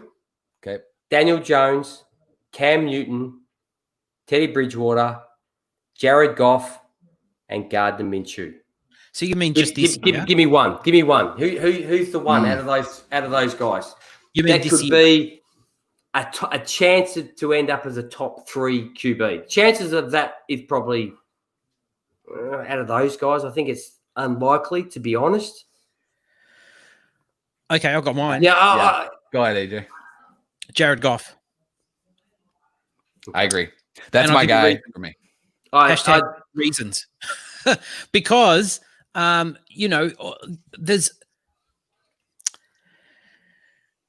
you've got a returning offense, right? You've got a returning system. Everything's in place. Those guys are going to hit the field. I would just like to say thank you, Michelle. Yeah. I mean, those guys have got there's going to be question marks on some of those guys around, the short, very little reduced training camps and affected training camps and preseason, all that sort of stuff. And, the Rams are going to have everything in place. So, and I'm still a Goff believer. I know G isn't, but I think that his season uptick this year. Oh, but sometimes I'm not a believer. I just think you wouldn't take him 13 overall. No. That's a Jerry shot. It wasn't 13, was it? It must have been 12. Oh, okay. Yeah. No. Yeah. Either way, because I traded for his other pick, but I like Goff the best because does Jerry do like a podcast and help people out with fantasy advice? Yes. Does he? Yeah. Really? Yeah, he does. Yeah, he's there. He's the man with the power. I don't know if you heard. The man of the hour. The man of the power. So, I like Jared Goff. I like Jared Goff a lot for 2020. Everything AJ said, I love the fact that everything's returning. He was tied for the most pass attempts in the league last year, and he only had 22 passing touchdowns. I mean, the rushing touchdowns were definitely pretty heavy last year for the Rams. I think probably maybe even half. I think it was 18 rushing touchdowns for the Rams last season. I think half of those could turn into receiving for passing touchdowns. I love the fact, like you said, the offense is intact. The defense is not. They bring in a new OC. They have Aaron Donald and Ramsey. Behind that, it's not great. I think that defense is going to be really bad. They're going to be in an offense going to be in a division that is going to put up a good amount of points, I think. So I think Goff, when you look at him, he threw for 4,600 yards last year. the only thing is to be a top 3 quarterback and to run the ball for 40 yards last season. That is tough. Like he's gonna need 35 plus touchdowns. Which is like G said, any of these guys. None of these guys are going to do it. They're not going to do it. No, I think Goff though has the best chance. He's my highest rated player in that group. Thinking back to probably by far. I don't know if I have another guy inside the top 12. Will you be better off making that question? Who's your top rated guy out of this group? Yeah. But I think Goff has the most. I think Goff has the most upside, and he's probably. I was thinking he might be the safest too, because you could approach it from the standpoint of like, oh, this guy's safer, but this guy could be a top 5. Like there's guys like, like everybody is. I'm thinking of a better name, but everybody's like treating Aaron Rodgers like he's barely inside the top 12. Like maybe they don't think he has the upside, but you're still going to draft him the highest because he has the safest floor. I think Goff kind of fits both molds for the most part. I think that if you wanted to make I won't steal it first. Who was yours from that group, G? No, same. We're on the. Yeah. I think the other quarterback. What's wrong with that? Nothing.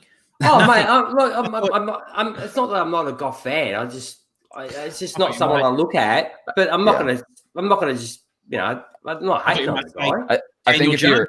I think. Daniel Jones is. Yeah, I just don't think he's there yet. He needs a couple more. I think Jones is similar to the fact that I think he's going to have to throw the ball a lot. Now he has a running back that will still steal from him. Like Goff potentially doesn't, but I think if you're actually from the rest of that group, I think if you're going to shoot like who could be a top 3 quarterback, which in fantasy nowadays you almost need the rushing. Yeah, the option it might be Minshew. Minshew. Yeah, I mean Minshew ran the ball. Minshew ran the ball a lot last year. Dude, you can't tackle the dude. You seen him, mate? He's popping in and out. He's like he's like Montgomery in the backfield until he gets out in the open. He's got more speed than Montgomery. That's true. But, more open field speed. But. I think Minshew is somebody that could have a lot of upside, and he might have one of the lowest floors, depending on how you think about.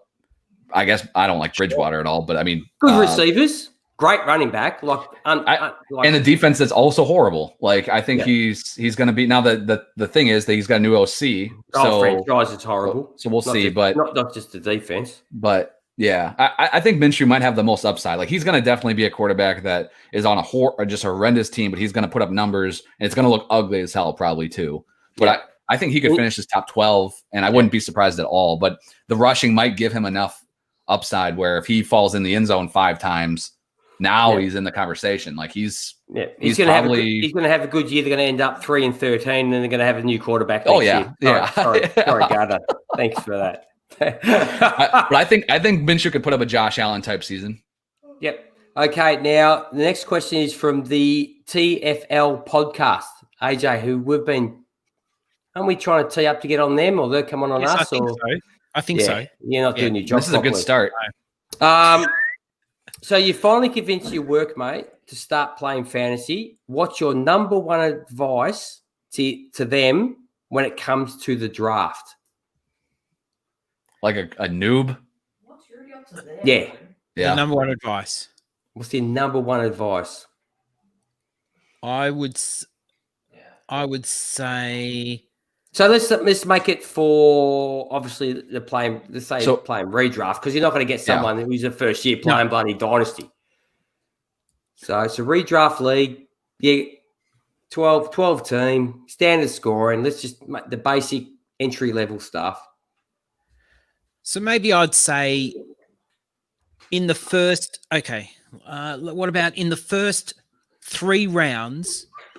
Just make really solid picks. Just go for experienced guys that don't swing for the fences. Just go for solid players. Don't take any risks. Okay.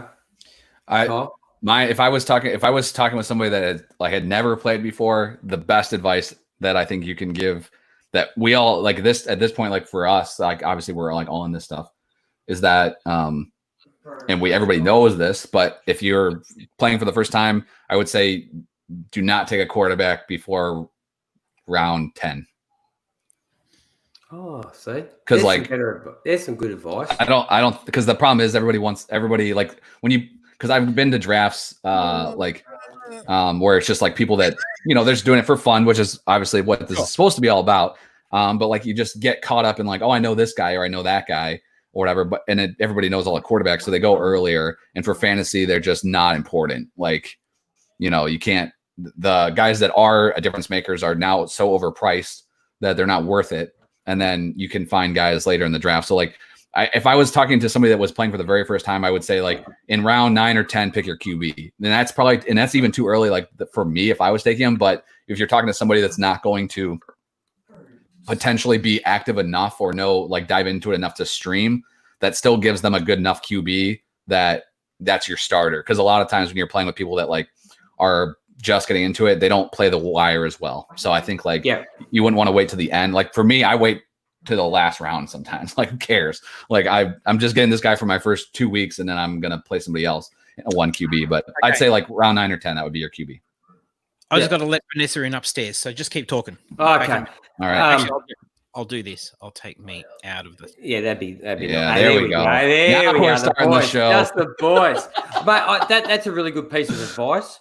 I'd probably say, look, how about just stick to just have a look at what the ADP of players are, and then maybe make a combined total of different sites with their ADP, and maybe just stick with the ADP for your first year until you sort of you start to learn who all the players are. Mm-hmm. Yeah, if it was the first time, I think that's the best way to probably go about it. Is just like, I know for this is an example. So like when actually you were on the podcast, Bob, he started a league a few years back that was like he got like the wives involved, right? So he got like a bunch of people that had like never played, got wives to come in like and play in this league. It's been a ton of fun. I've attended because it's all people I know too, because I actually live by him. So if people didn't realize that, so I've gone to the draft every year and I just hang out, MC a little bit, type of thing, crack jokes on people. It's fun, but like the best, like, so my wife was in this league. So what I literally said, I'm like, I tried not to give, like, I wasn't doing it for her. That was the whole point of this, was to make them like, or have them like learn it a little bit. But I was just like, and I think I can't, and I'm pretty sure they didn't have kickers or defense, but if they did, let's use an example. Like I would say, don't even draft these, because people get like when especially if you're drafting on computer, you want to fill those spots, the starters. Don't do that. Just like, don't draft these till the end, and don't draft quarterbacks till late. And then past that, you can kind of just set them loose, right? Because you can't, I don't really think you can screw it up after that. Like, the only other thing that I've seen like novice players make mistakes is like people, and it's hilarious when you draft with these guys, because I've been in leagues with guys that like are still new or think that they, they're the best. Like they're like, oh, it's like the 7th round. I gotta get my backup QB because I need a guy for my week 8 bye. It's like, no, you don't. I'm like, I learned because the players always have the bye weeks next to them. People always free. I'm like, don't even look at that. Like, just get that the hell out of here. I have never once looked at bye weeks when drafting the team. The only time, and then I'll look at it and go, okay, I'm screwed in week 9. Yeah. Well, that's future years, probably. Like, you're going to be screwed in 1 week. You're going to be screwed in 1 week. It's just going to happen. The only time you have to pay attention to bye weeks, in my opinion, is if you get into super flex. Because if you're taking a third QB, you don't want, you probably don't want it to match up. That's the only time I've ever looked at it. And half the time I even forget about, there's someone you're talking to, mate, that's had 3 QBs all in the same week. I mean, but that's not horrible. Like, because now you just punting one. I don't like the idea of punting one, though. Sometimes people bring that up, like, oh, just draft everybody on the same bye. Because when you get down to it, man, AJ's done a league like that, and he said it worked out okay. Yeah, if your team is if you're good enough, but like your team, the problem is like every league I'm in, it always comes down to like those last 1 or 2 spots are like a game separation. So it's like if you gave one away, that would be tough for me. Like if I missed the playoffs by 1 game, and it was because I just punted the hell out of one, like, and maybe you won another week because you didn't have bye week issues or whatever. But the bye weeks, the quarterbacks, and then the defenses are always like, or filling your roster. Those are always the novice moves that no one should be making that mistake, especially if they're listening to this. Yeah. All right. So Okay, the next question was from Dynasty _ dude at what's his Steno Kyle. Hey, Steno Kyle. Maybe because the cool Kyle was already taken. Probably. These are a few guys that I'm on the bandwagon early. Jesus, as my phone goes off. How's he like that? Before it fills up. So okay, these are the bandwagon guys. Who are you on? Keanu Harry. N'Keal Harry. N'Keal Harry? Yeah, N'Keal. I thought he was going to say Keanu Neal. I'm like, oh, yeah, I like him too. I'm going to get off the drink. Keanu Neal. He better come through. I got him in Rockolution. N'Keal Harry. Ronald Jones. Brandon Cooks. Manny Sanders. He said TJ Kittleson, but I think he means TJ Hawkinson. Oh, yeah. Eno Benjamin and Brian Edwards. Okay, now there's plenty of room on a lot of those bandwagons. Let's say let's not make it a redraft. Let's make this dynasty because there's a few guys on there that probably redraft wise probably aren't going to. No, that changes things a lot. Yes. So let's make it dynasty. So Harry, Jones, Cooks, Sanders, Hawkinson, Eno Benjamin, and Brian Edwards. Give me your one guy. One. Just give me one. There's only like 2 or 3 I would even consider anyway. Yeah. For Dynasty, it knocks out. Dynasty. Well, it's probably for me Hawkinson. Okay. But it might be Edwards. Yeah, I do like Brian Edwards. Yeah. For me, it's still Brandon Cooks. Oh, really? Dynasty still? Yeah. He's only like 26. Yeah, and he's only one hit away from concussion. That's it. He's missed like 2 games in the last like 3 years. Like I think there's nobody else on this list that extremely excites me. I like Hawkins. I've traded for Hawkinson in a league. I paid a pretty decent price for him. I hope that he becomes something, but I'm just tight ends are. Maybe I'm just because I keep missing on these guys by like a year. But I for me it's Cooks. I still think he's going to be somebody he's going to be really productive this year in my opinion. And I haven't checked his contract situation. But if he's in Houston for even 2 years, I think he's the best from this group for me. I don't know if I don't really think there's a guy that's a slam dunk on this list outside, at all. So Cooks is the guy for me. Yeah. Look, I can't go. I can't go with look Harry. If Cam's a quarterback, well, that bumps him up a bit. But who knows if his his shoulders is what it is. Jones, who knows? Cooks, yes. Sanders getting on. Hawkinson, mate. If he comes good, you've got a great player at a position where you've got an advantage over a lot of players in your league. Benjamin, I don't even know why he's on the list at the moment. And look, Brian Edwards, I have to agree with AJ. I think, I have to go with Hawkinson, to be honest, out of that group. Yeah. I paid a pretty decent price for him in a tight end premium league just this offseason. So I'm hoping he comes through because I gave up a lot. You got 4 years, mate. You'll be fine.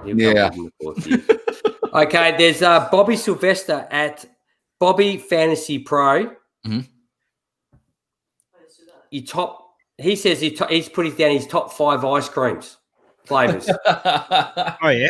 No, let's not go 5. Get serious now. Let's give us your top 3 ice cream flavors. Mate, he's put some crap down here. He's got peanut brick. It's meant to be peanut brittle, I suppose. It says brickle. Is brickle? Is that a what? Is it peanut brittle? Peanut brittle, maybe? I don't know. Peach. Like who the fuck? What the hell? Ice cream. What the hell's a peach? It gets better. Peach ice cream. Cotton candy. Oh, the hell! Like, hell's happening? Is this mint? Chocolate chip. I know Bobby's and strawberry. Now has poor Bobby? Is he taking estrogen injections? Because that's just not very manly at all, Bobby. I hate to say it, dude. That's cotton candy, and I love, and this is having cotton candy on there is the equivalent of being a grown man named Bobby.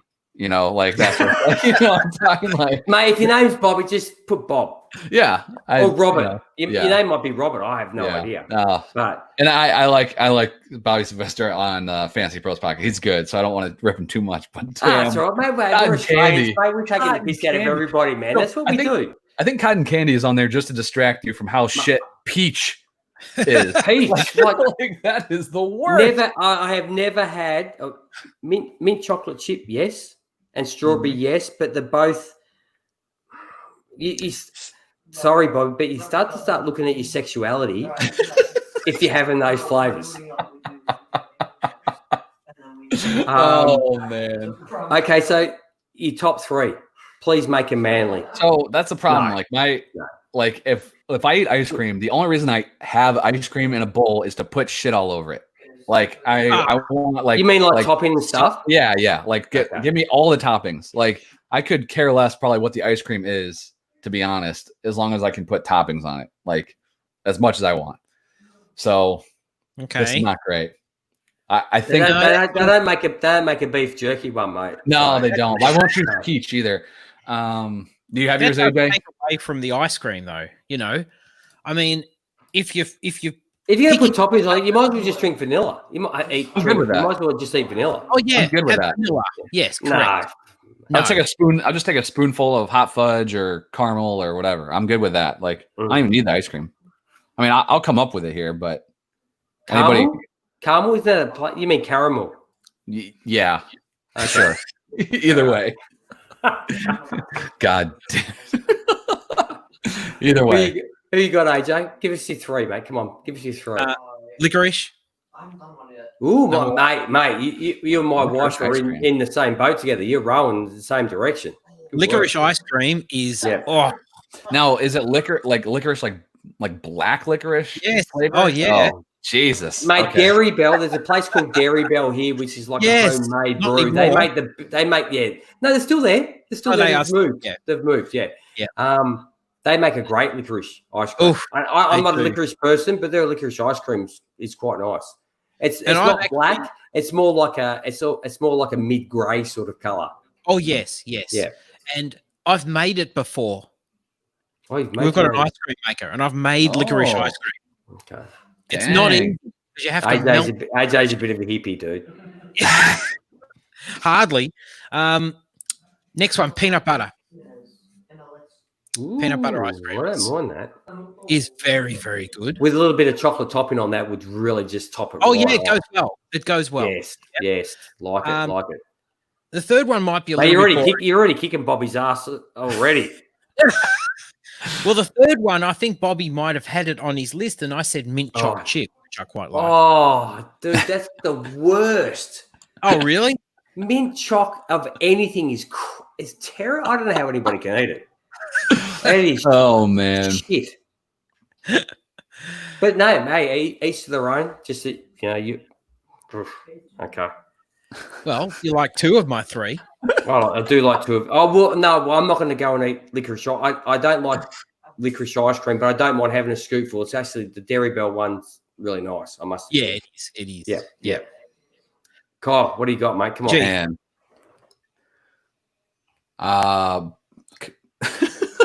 So, dude, like I said, so mine are probably. I like chocolate peanut butter. Don't give me those fancy ones like Toblerone. No, just give us the basics, again. mate. I'll take soft serve out of the thing. I don't care. I don't mind the soft serve with it. Chopped dip it with a few peanuts on it. Yeah, I'm good. I'm good with that. I'm not picky, but I would say chocolate peanut butter is probably my number one, and that's probably like far and away the number one. To be honest. Yeah. I'll go with AJ, I guess, because I do like strawberry ice cream. Is probably if I was just having ice cream. Sorry, and man, I'm trying to even. You have a penis, don't you? Yeah, I do. I'm starting to wonder. I can't think. I would just say, man, I don't know. I would probably just say chocolate. Like I don't care. There's nothing wrong, mate. Mate, I'll give you my three. Chocolate. Let's hear it. Okay. Double choc, triple choc. There we Done. go. All right, we're good. Yeah, I like chocolate ice cream. I'm good with just a good chocolate ice cream because so put that's stuff on there. There you go. I'm a man, mate. I'm a man. Do you Chocolate. eat like the protein ice cream or some shit? No, whey ice cream. Yeah, I'm into that. Like, dude, you got like now you can buy a freaking protein everything. They got like protein pancakes. They got protein, gum. I'm like, what the hell is happening? Nah, man, nah. And a bowl of chocolate. It's called. So do you have a? So yeah, I just like chocolate ice cream. I'm good with that. So oh man, pretty boring. Give me pretty chocolate. boring. I got strawberry chocolate and then but peanut butter chocolate. That would be top of the list. Did you just say chocolate ice cream? I said chocolate, double choc, and triple choc. They're my three. Is that what you said? Yeah. You have a favorite topping? Oh, there we go, mate. To be honest, this just a really good quality cream. Cream. Just cream. Like that you put in your coffee? Whipped cream? Yeah, whipped like cream. Like whipped cream. Not whipped cream. No, more like the runny sort of cream. You put over your okay. I guess I've never put that on ice cream. What about mate with chocolate ice cream? Oh, all right, beautiful. That I'm not a condom. Yeah, like a ice cream. Yeah, I like the flavor of the ice cream. I don't need anything on top of it. We used to have a thing called what was that chocolate ice stuff, AJ? You probably have it in the States. Chocolate ice. And you put it on, and when it hits the ice cream, it goes rock hard. Oh yeah. I get what you're saying. I don't know what the hell it's called here. I think it's branded as like turtle shell or some shit. Is like the brand. Yeah. And it probably comes in like a gallon size too. No, it comes in the whatever, the condiment bottle. Okay. All right. I'm sure AJ won't steal mine, so I want to hear his. No, I already gave mine. Well, I didn't hear it. I was going to say, sorry. I had a zinger. I was going to say, G, are you a little bit like that? You come in contact with ice cream and you go rock hard. If I ever hop on here and Jesus sitting there with a tub of ice cream, I'm like, oh damn it! I accidentally came in the wrong room. No, it's not very often, mate, that I'll eat ice cream. To be honest, yeah. Actually, no, I'm telling a lie. He lied. Last night I don't know. Do you have like Magnum ice creams in America? That's the one. That's the one. Ice Magics. Thanks, there Andrew. We go. Champion, dude. Champion. do you have Magnum ice creams? Oh, Magnum condoms. No, it's not ice cream. You probably. It's just a chocolate coated vanilla ice cream. They got all different flavors, but start off just with the vanilla. Okay. Yeah. But the vanilla is so creamy, smooth, isn't it, AJ? It's just beautiful. Yeah. But now you can buy they put it in like 500 ml tubs, like Ben and Jerry's or whatever, right? Yeah. That's got a salted caramel. Now, actually, there's one. If I didn't have chocolate, salted caramel is the go. Yeah, I like that. Like you can still have hairs on your balls and get away with eating that, and they've got it coated in. They coat the actual inside of the container in chocolate first, and then they put the salted caramel inside.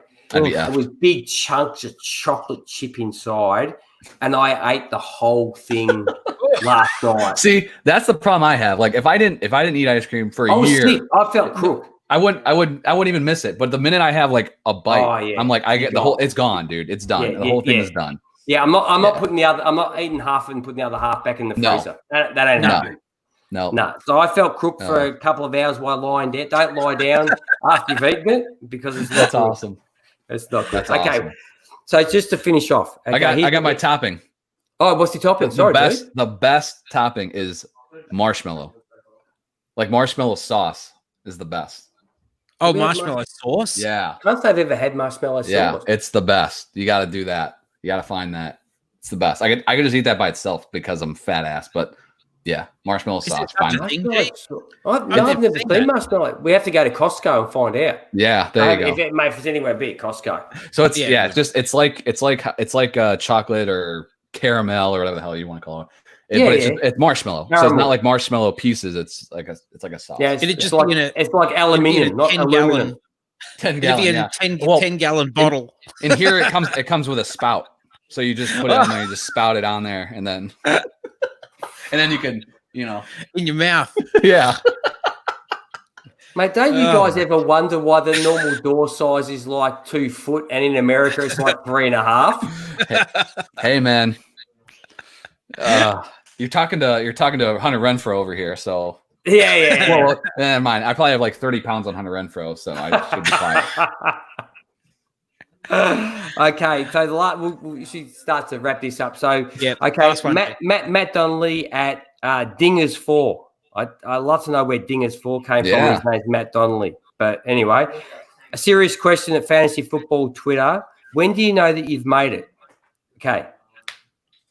When you have your own show / company, when you hit a certain follower milestone, when you have work you are proud of, when a certain personality follows you, or when those you have interacted with enrich your life. That's an easy question. I think that's for me, it's a easy one. Yeah, I'm with you. I reckon I'm with you as well. When someone, like someone like you starts following us, Kyle, a milestone, that's a big win. We made it when Kyle and FF Fellas started following us. I thought, bang, Aussie guys has made it. We're there. Yeah, the guy who only tweets gifts because he can't spell for shit. So yeah, that's the guy who won't following you. I tweet gifts because I don't want to think. I'm right there with you. Just like, this is funny. Click. Bam. So it'd have to be like, for me, it's just the interactions. Mm-hmm. Yeah, absolutely, it is. Yeah, it's got to be. I mean, if anybody else answered, there's 23 responses. Like, if anybody answered anything except the last one, you're doing it wrong. Yeah, because you're in it for the wrong reason. You've seen these guys to make money, but you've seen these guys that have come through. Like, I think Mike Teglier is a great example of somebody that really like dedicated himself. He was already a great analyst and went full bore, and now he is the primary guy at Fantasy Pros. It's huge. Like, anybody want to do that? Yes. Could anybody do it? No. I mean, it takes talent outside of fantasy analysis and that type of stuff. And if that's what you want to go for, don't be discouraged. But honestly, I think the best and the most fun I've had is just like these relationships, meeting you guys. I'm in a couple other leagues too. Like that, those are my best leagues. They're just people that I've met through doing the show. So if you're not, if you're doing it because you want to accomplish, doing this full time and all that, like, more power to you. But I think the most fun I had was when I really kind of set my mindset to like, okay, let's be realistic here, and and do this, have the most fun you can with it. And ever since then, it's the best, man. It truly is. So that's what I've loved about it. So if that's not someone's definition of making it, then you're in for a lot of probably disappointment, because you're missing out on all the fun along the way. So even if you do make it to the top, you're missing all these relationships, and there's a lot of idiots out there. If you can dodge them, there are some really cool people that you can meet through doing this. No, I think we've all encountered people who fit into that category. Who are too focused on getting there. You have to do it every week, AJ. Who seem to be really? Who seem to be who seem to be sort of. I just thought you meant dickhead. No, who are only interested in. Oh, look, we've certainly met people who are only interested in, like, if they're having you on as a guest, and let's face it, they wouldn't have us on as a guest if they're moving in that direction, but they have guests on it's a scalp, it's a notch on their guitar or whatever. And it's like, they're just moving on up. Obviously, AJ didn't pull too many chicks back in his day, because I would have said bedhead, but you can use guitar, dude. That's okay. I would have said bedhead, but... Oh, damn. Is that what I was doing wrong? It was the ukulele. That's probably more like violin. There you go. You're right though, and the thing is, AJ, that sucks is, like, I've reached out to guys before just because I thought it'd be interesting to, like, talk to like some of the the guys that really do this well and are at a high level and write for big places or whatever. And unfortunately, I'm sure you guys have had the same like interaction, is that sometimes those guys don't want to come on because they've dealt with people in the past that are only doing it for their own benefit. They're not doing it for any other reason, just to be like, oh, we got this guy on. Like, that's not what you should be doing. So like, unfortunately, I felt like when I've had interactions with some of those people that they've been rubbed the wrong way by other, similar requests, from people that are just, I'm just doing this for fun. So, I've had some really awesome people that have been super generous with time in the past that are like, recognizable names, but I've also had other people that are like, you can tell they're just like not really into it. And it's probably just because of that. So I think you're absolutely right. Yeah. Oh, mate, totally agree. Like, mate, if I start realizing, it's not just the guys that do podcasts, but it's the guys that we play our fantasy leagues with as well. There's I should start reading them out, but they know who they are. They're in our Melbourne league and they're in all our other leagues. It's just, mate, it's been fantastic to meet all these people that you wouldn't meet. Like you and Seth and Randy and Jerry, who we hang shit on all the time. But Jerry knows it's all good fun, and that's the best bit is that the thing about us as more so as Australians is that when you're in a group of friends, you can take the piss out of your mates, and they know it's all in good humor. And when we take and you've realised that, and I think Jerry and everybody realises that when we're having a go, we're not serious. It's because we appreciate you as people, and we appreciate you as friends. And that's been absolutely without doubt the best part of doing this, and the fact that when I come to America, I get free accommodation. It's just bloody fantastic. Yeah, G's just building up his connections across the country, so he knows like, okay, I go here, I got a place. Okay. The problem is though, you got a bunch of Midwesterns in there because between like Jerry and Mike and Memphis and me, or Seth, all of America, we're within like 3 hours of each other. There's not much benefit here. You got to come a long way, and then you're just ping ponging around in the Midwest. So I don't know, man. Yeah, expand your horizons. I don't mean to be rude, but like, I think what's there to see in the Midwest? Mate, you don't want me sleeping on your couch. No. Can't you guys be somewhere? Can't one of you go to Vegas? One of you go to New York? Yeah. We need someone in LA. We need. That's the thing. Like, I just went on vacation this last week or whatever, and it's just hilarious. Like, I just thinking about it's just hilarious because it's not like I went any huge destination. I went to the coast, right? So just like, but I'm like, why? My vacation is to go somewhere where these people just live here. It's just hilarious. In Midwest, the only good thing about the Midwest, I guess, that I would definitely say is like there is so much stuff that is close enough where you can easily like pull it off. As far as like between like for me, like going to like Michigan or Indy, like Indy and that type of stuff, like it's all like super close. So like if and it's probably that way down south too. I've always lived in the Midwest, so like from that standpoint, everything is relatively reasonably easy to get to, I guess. So. There's your plug for the Midwest. Hell yeah. Yeah, I want to go there like now. Uh-oh. Here we go. There, Andrew, nice. Yeah. Yeah, when I start saying I love you, you're in trouble. I am always so jealous, man, because you guys are heading into the weekend, and I still got that day's work ahead of me, but man, this is fun. But I think that's bringing up that question though is interesting because especially this time of year, you're going to get a bunch of assholes coming out of the woodwork that are pumping their crap, trying to get there. You're getting pulled 800 directions as a person on Twitter because everybody wants you in their stuff for this season, and stuff like that. I just, it helps for me because, and maybe you guys are like this too. Like I limit the outside content that I take in only so that I'm making sure that mine is pure or whatever, right? Like it's my own analysis, my own thoughts. So like I do limit a little bit on what I listen to, what I read, that type of thing, just because I don't want to just steal ideas, right? But man, this time of year it's crazy. It starts getting nuts because everybody's just after you. They all, and it's just like You know, this is supposed to be fun. The fun of it for me is if I'm just sitting there letting somebody else do all of the work, yeah, and I'm just following their little path, like Jesus, you know, like that's not what I want. To be honest, at the moment, the only pods I listen to, I listen to yours, and I listen to Memphis, Jerry, Dynasty Warzone. Yeah. I sort of the best thing about on your phone, especially with like podcast, Stitcher and things like that, is when Jerry starts talking. There's like a 15-minute skip forward, and I hit the 15-minute skip forward until I get to a point where Jerry's not talking anymore, and then you're good. Then we're good. We're good.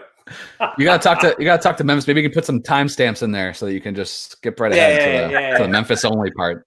Yeah, exactly. Do you guys listen to an NFL, like just an NFL show? Yeah. I listen to some because some of them give some really good stats that you wouldn't that are really hard to find. But mate, to be honest, I've said this to AJ. Is that when in season, I just like to do what we do and what we watch and what we think without being influenced by anybody else. Yeah, to be honest, I do like G put me on to Mike Florio. Yeah, but that's not so much fantasy. That's more. I was talking more.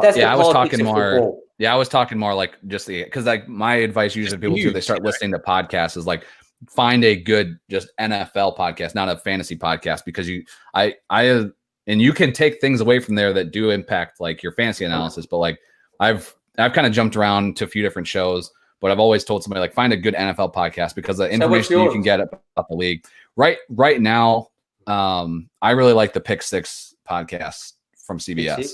But I like the Dynasty Happy Hour, but Tyler Gunston shits me. And we're gonna get Tyler. We're gonna get Tyler on the show. The other like must listen is whenever Andrew Brandt is on Ross Tucker's podcast, which I think is like once a week. Dude, that guy. He like just you get so much of like the business behind everything, and it's like super helpful, like just from understanding like, you know, just how teams operate, how, you know, salary cap, things like that type of stuff is huge. So like, I always tell people like, hey, if you really want to, you know, be good at this, like on your own, like add one of those to your rotation too. Like there's nothing wrong with hearing other people's analysis and things like that. I mean, that's how I got started on here, trying to like kind of build what I prefer is listening to other fantasy shows. But yeah, I think having a good NFL show is just as important, I think, as having, you know, other people that you follow or whatever. But like, I think you said it well. I don't want to be influenced, you know, by other people, like from a fantasy analysis perspective. Like, you know, I have a few people that I like to listen to and I do that. But beyond that, it's like I want to make sure that this is, you know, 80 to 90% my own. And then, you know, but it doesn't hurt either to kind of, you know, fact check yourself a little sometimes. Yeah, for sure. Yeah. Like, really, Randy, Memphis at the Dynasty Warzone is a great listen. If you can skip past, Jerry talking and Memphis's love of Terry McLaurin, we're all good. Hey, he likes Terry McLaurin? Yeah. Oh, shit. Damn. At least once per episode. That's what he loves. That's great. I love it. That's great, but it's better to go. I like to go with, especially in season. I watch every game, which is it's a real slog, and by the end of the season, I'm really struggling. I don't know how you do it. And I'm here. Yeah. But so I got to watch it all in the space of 2 nights, and I like that about what we do is that I'm going to go from what I see. And I don't mind using other people for stats. To say it's me looking them up. If I hear someone, I'll write it down. Yeah. But for sure. Makes sense. Yeah, that's how it is. It's your opinion. It's not someone else's opinion. Yeah. Yeah. And if you listen to me, if you go the opposite, you got a pretty good chance of winning your fantasy football season. Yeah, man. Hopefully win a few. Win a couple. Win a belt. And if you win a belt, it'd be nice if you actually got it. So that'd be good. That would be cool, wouldn't it? Man. That would be great. That's why I didn't win it. We gave it to you. Thank you. I'd like to thank my linebacking core for that week.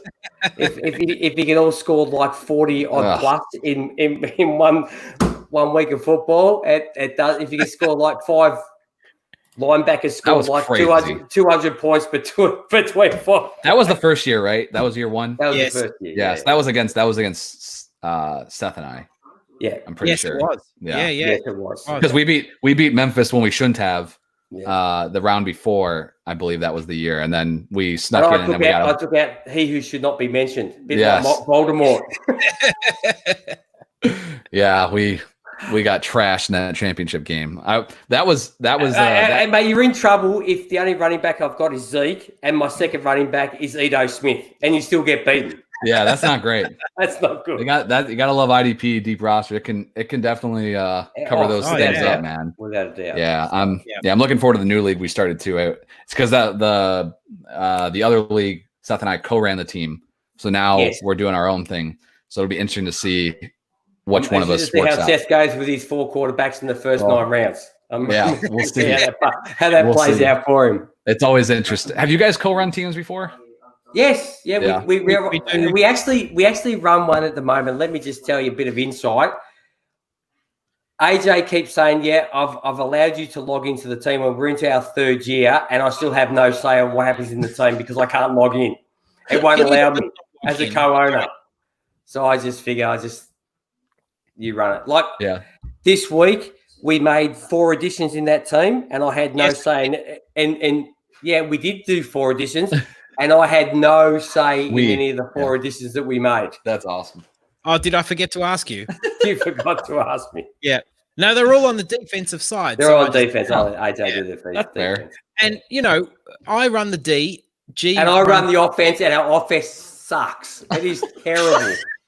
Hey, that's not a bad gig, though, man. If you can find somebody that's my problem. I don't know shit about IDP. So, I'm just over there throwing darts. So if I had somebody, I could bring in like a ringer to take care of the defense. I've noticed that in a few of the leagues when you guys are drafting that you have no idea what you're doing. I got nothing. The best is like I've done 3 IDP startups. JJ Watt. And you first pick JJ Watt. Yeah, no, that wasn't me. But it's hilarious. Like I'll come across IDP content like after the draft and I'll be talking about a guy. I'm like, damn it.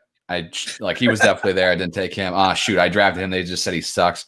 Like that type of stuff is always hilarious because I no idea. Because we talked about this. I had some guys on our show. Like we talked about this. Like the guys most of the time aren't any good in fantasy, right? Like some of the best names are the guys that you don't necessarily know, but just because the defense doesn't get enough attention, so it makes it tough. But that's why I love playing IDP because I can be more of a fan. I feel like with IDP, like for regular offense only league stuff like that, like I feel like if I don't win I'm like pissed, type of thing, because it's just like I put so much damn time into this, why can't I do better?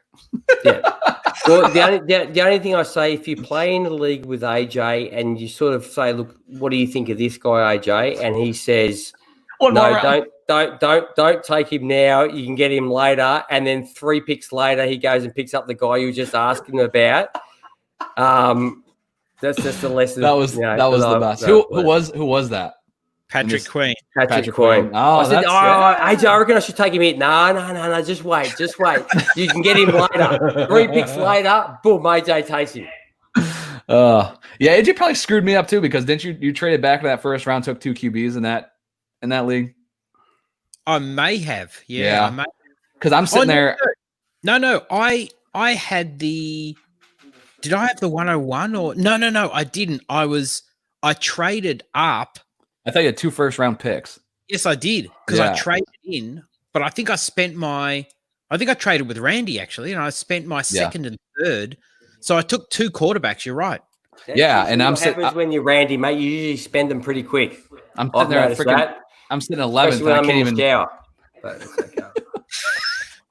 I'm sitting there freaking 11, and I can't even get a QB because so many freaking went in that top. Because you took Lamar at 103 and then traded back in at 108 and took Russell Wilson. So I'm sitting at 111 and there's nobody left. There's no quarterbacks after Russell Wilson. And you'll give him fantasy advice. No, like at 111, Dak and Kyler went ahead after that. So now I'm sitting there. Who took that? You did. Oh. Yeah. So good now move. Good move. A guy that's in bloody negotiations with his team is not happy. Other than Jared Goff, between another quarterback didn't go until round 3. Did he go to Jerry? Or he's not in this league? Yeah. No, he took him. Yeah. So I figured at 111 I was safe to get at least one good quarterback and no dice. So yep. Okay. Damn. Let's wrap it up. Okay. We can keep talking, man. I don't mind keep talking. I wouldn't mind either. I gotta work. You gotta work? 9 Mate, we don't put this out as a podcast, do we? Please tell me we don't. We don't have to. I can just leave it on YouTube. Nah, man. If people don't want to join us now, screw them. It'll be on YouTube, man. Mate, if they're not getting up at 4 o'clock LA I was gonna time say to West listen Coast to us. is like 4 a.m. Mate, seriously, who is listening to us on the West Coast of America? Mate, two Australian blokes. Screw them. That they can half understand every word that comes out of our mouth. No, one of them has been like he's drank half a bottle of bloody Canadian Club, and he's struggling to understand himself. All of these are on YouTube anyway, so people can watch it back. Andrew, stay healthy. Yes, and that's a good message, actually, Andrew. Is obviously people need to look after their health. In Melbourne, we're in lockdown. We've gone the full mask now. If you go outside. Yep. I bought one of those biker ones. Like the ones you wear around here and you just sort of pull up. Yes.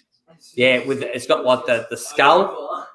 Oh, that kind. I was thinking biker like ching ching, but you're talking like Yeah, I'm talking. What are you talking like? like Lance Armstrong. Like no, it's like that scene from Super Troopers, where the guy's meeting the girl and they're like so the job is bikers and she's a biker chick and he's freaking delivery boy. Yeah, what thing's that? It's in Super Troopers. It's when I forget his name. The guy, the highway patrol cop, is meeting the chick that works from the local PD, and they go to the restaurant, and they don't want anyone to know that they're like together. But she's dressed up as like a helmet on. He's got his wipers. He's got like the spandex suit, and she's like got the big hair with the leathers and all that. He's like, oh, biker, I'm an idiot.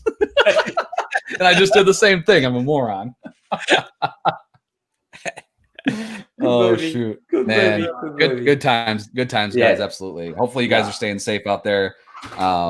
Because this stuff is, you gotta be careful. We just let's do the right thing. Well, hopefully, we can get out of this. But it's just, it's been a long summer, and it's no end in sight with this stuff. So hopefully we can turn the corner.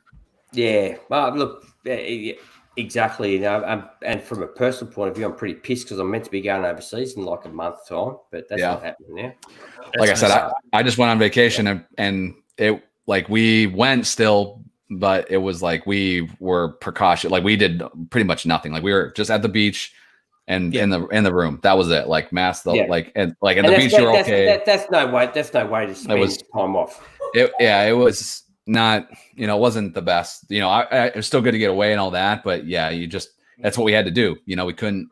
It wasn't worth the risk to go like, oh, we gotta do everything we were planning. Like, but it was still good. But you just be smart out there and in the room a lot, hey. Yeah, exactly. Another notch in the guitar. Right, the ukulele. I know it's like young love. Hey, mate.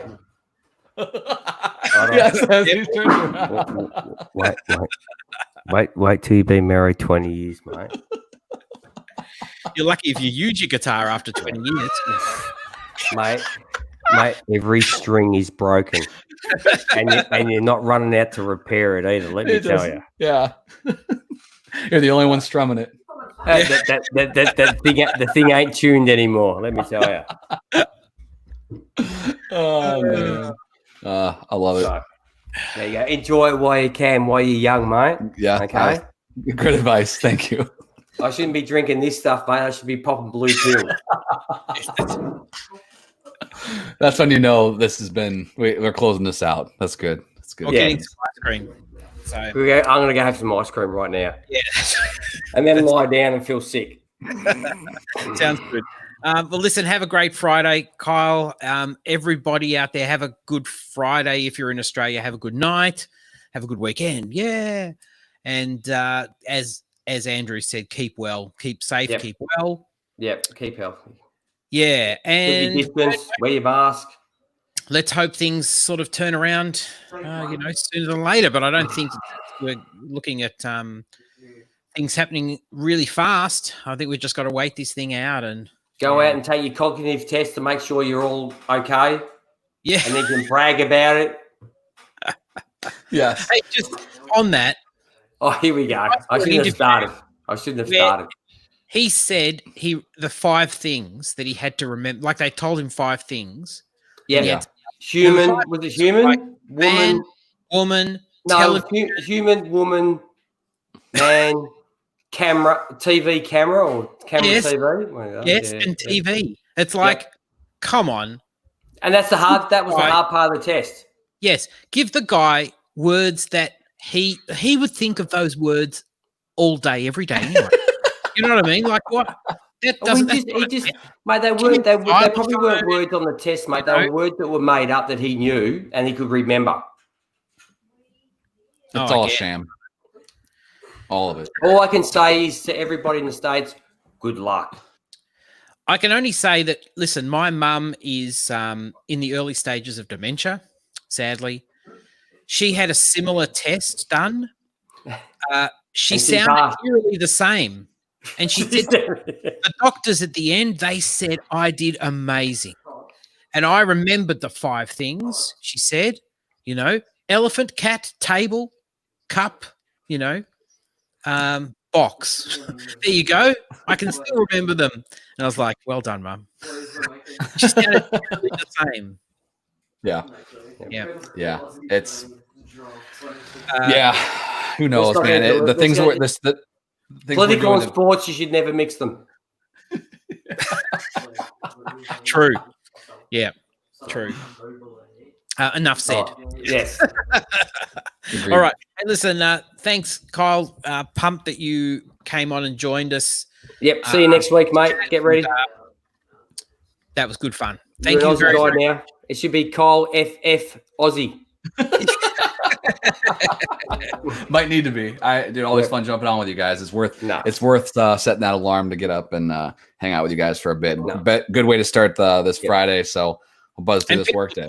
Just remember we asked you and you weren't bloody number 6. Just remember that. Yeah, that's true. Yeah, yep. And people, of course, watching this back who are watching this right to the bitter end, if they don't know where to catch you, they can catch you at Kyle FF Fellas on Twitter, and you can check out the Fantasy Football Smackdown once a week right now, maybe twice a week in August to get you guys set. But yeah, man, just having fun, having good guests on like these guys, and it's been a good time. Yeah, man.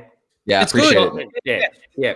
I cry every time I don't hear Seth's voice, but that's okay. I'll get over it. Eventually, I'll get over it. I've given him enough time. I think it's been a couple months. I'm going to be tapping him on the shoulder here soon. Don't bring him back too early, man. Don't bring him back too early. Give it a little bit more time. I got a couple weeks lined up. I got a couple weeks lined up still, but yeah. I look forward to talking to you next week then. Yeah. Without AJ. A real show. There you go. Yeah, man, it's been fun. So I appreciate the feedback on that. I've been having a lot of fun with it, man. That's pretty much what I'm just trying to do is just have some fun. Hopefully people listen, whatever. Yeah. Just listen to the first 15, the last 15, and just forget about everything. You're good. Yeah, you're good. All right. Thanks, everyone. I'll hit end on this and take care. And we'll try and get on next week, G. How's that sound? We will. We have to get all right. This. Okay. Catch you, everyone. See ya. Bye,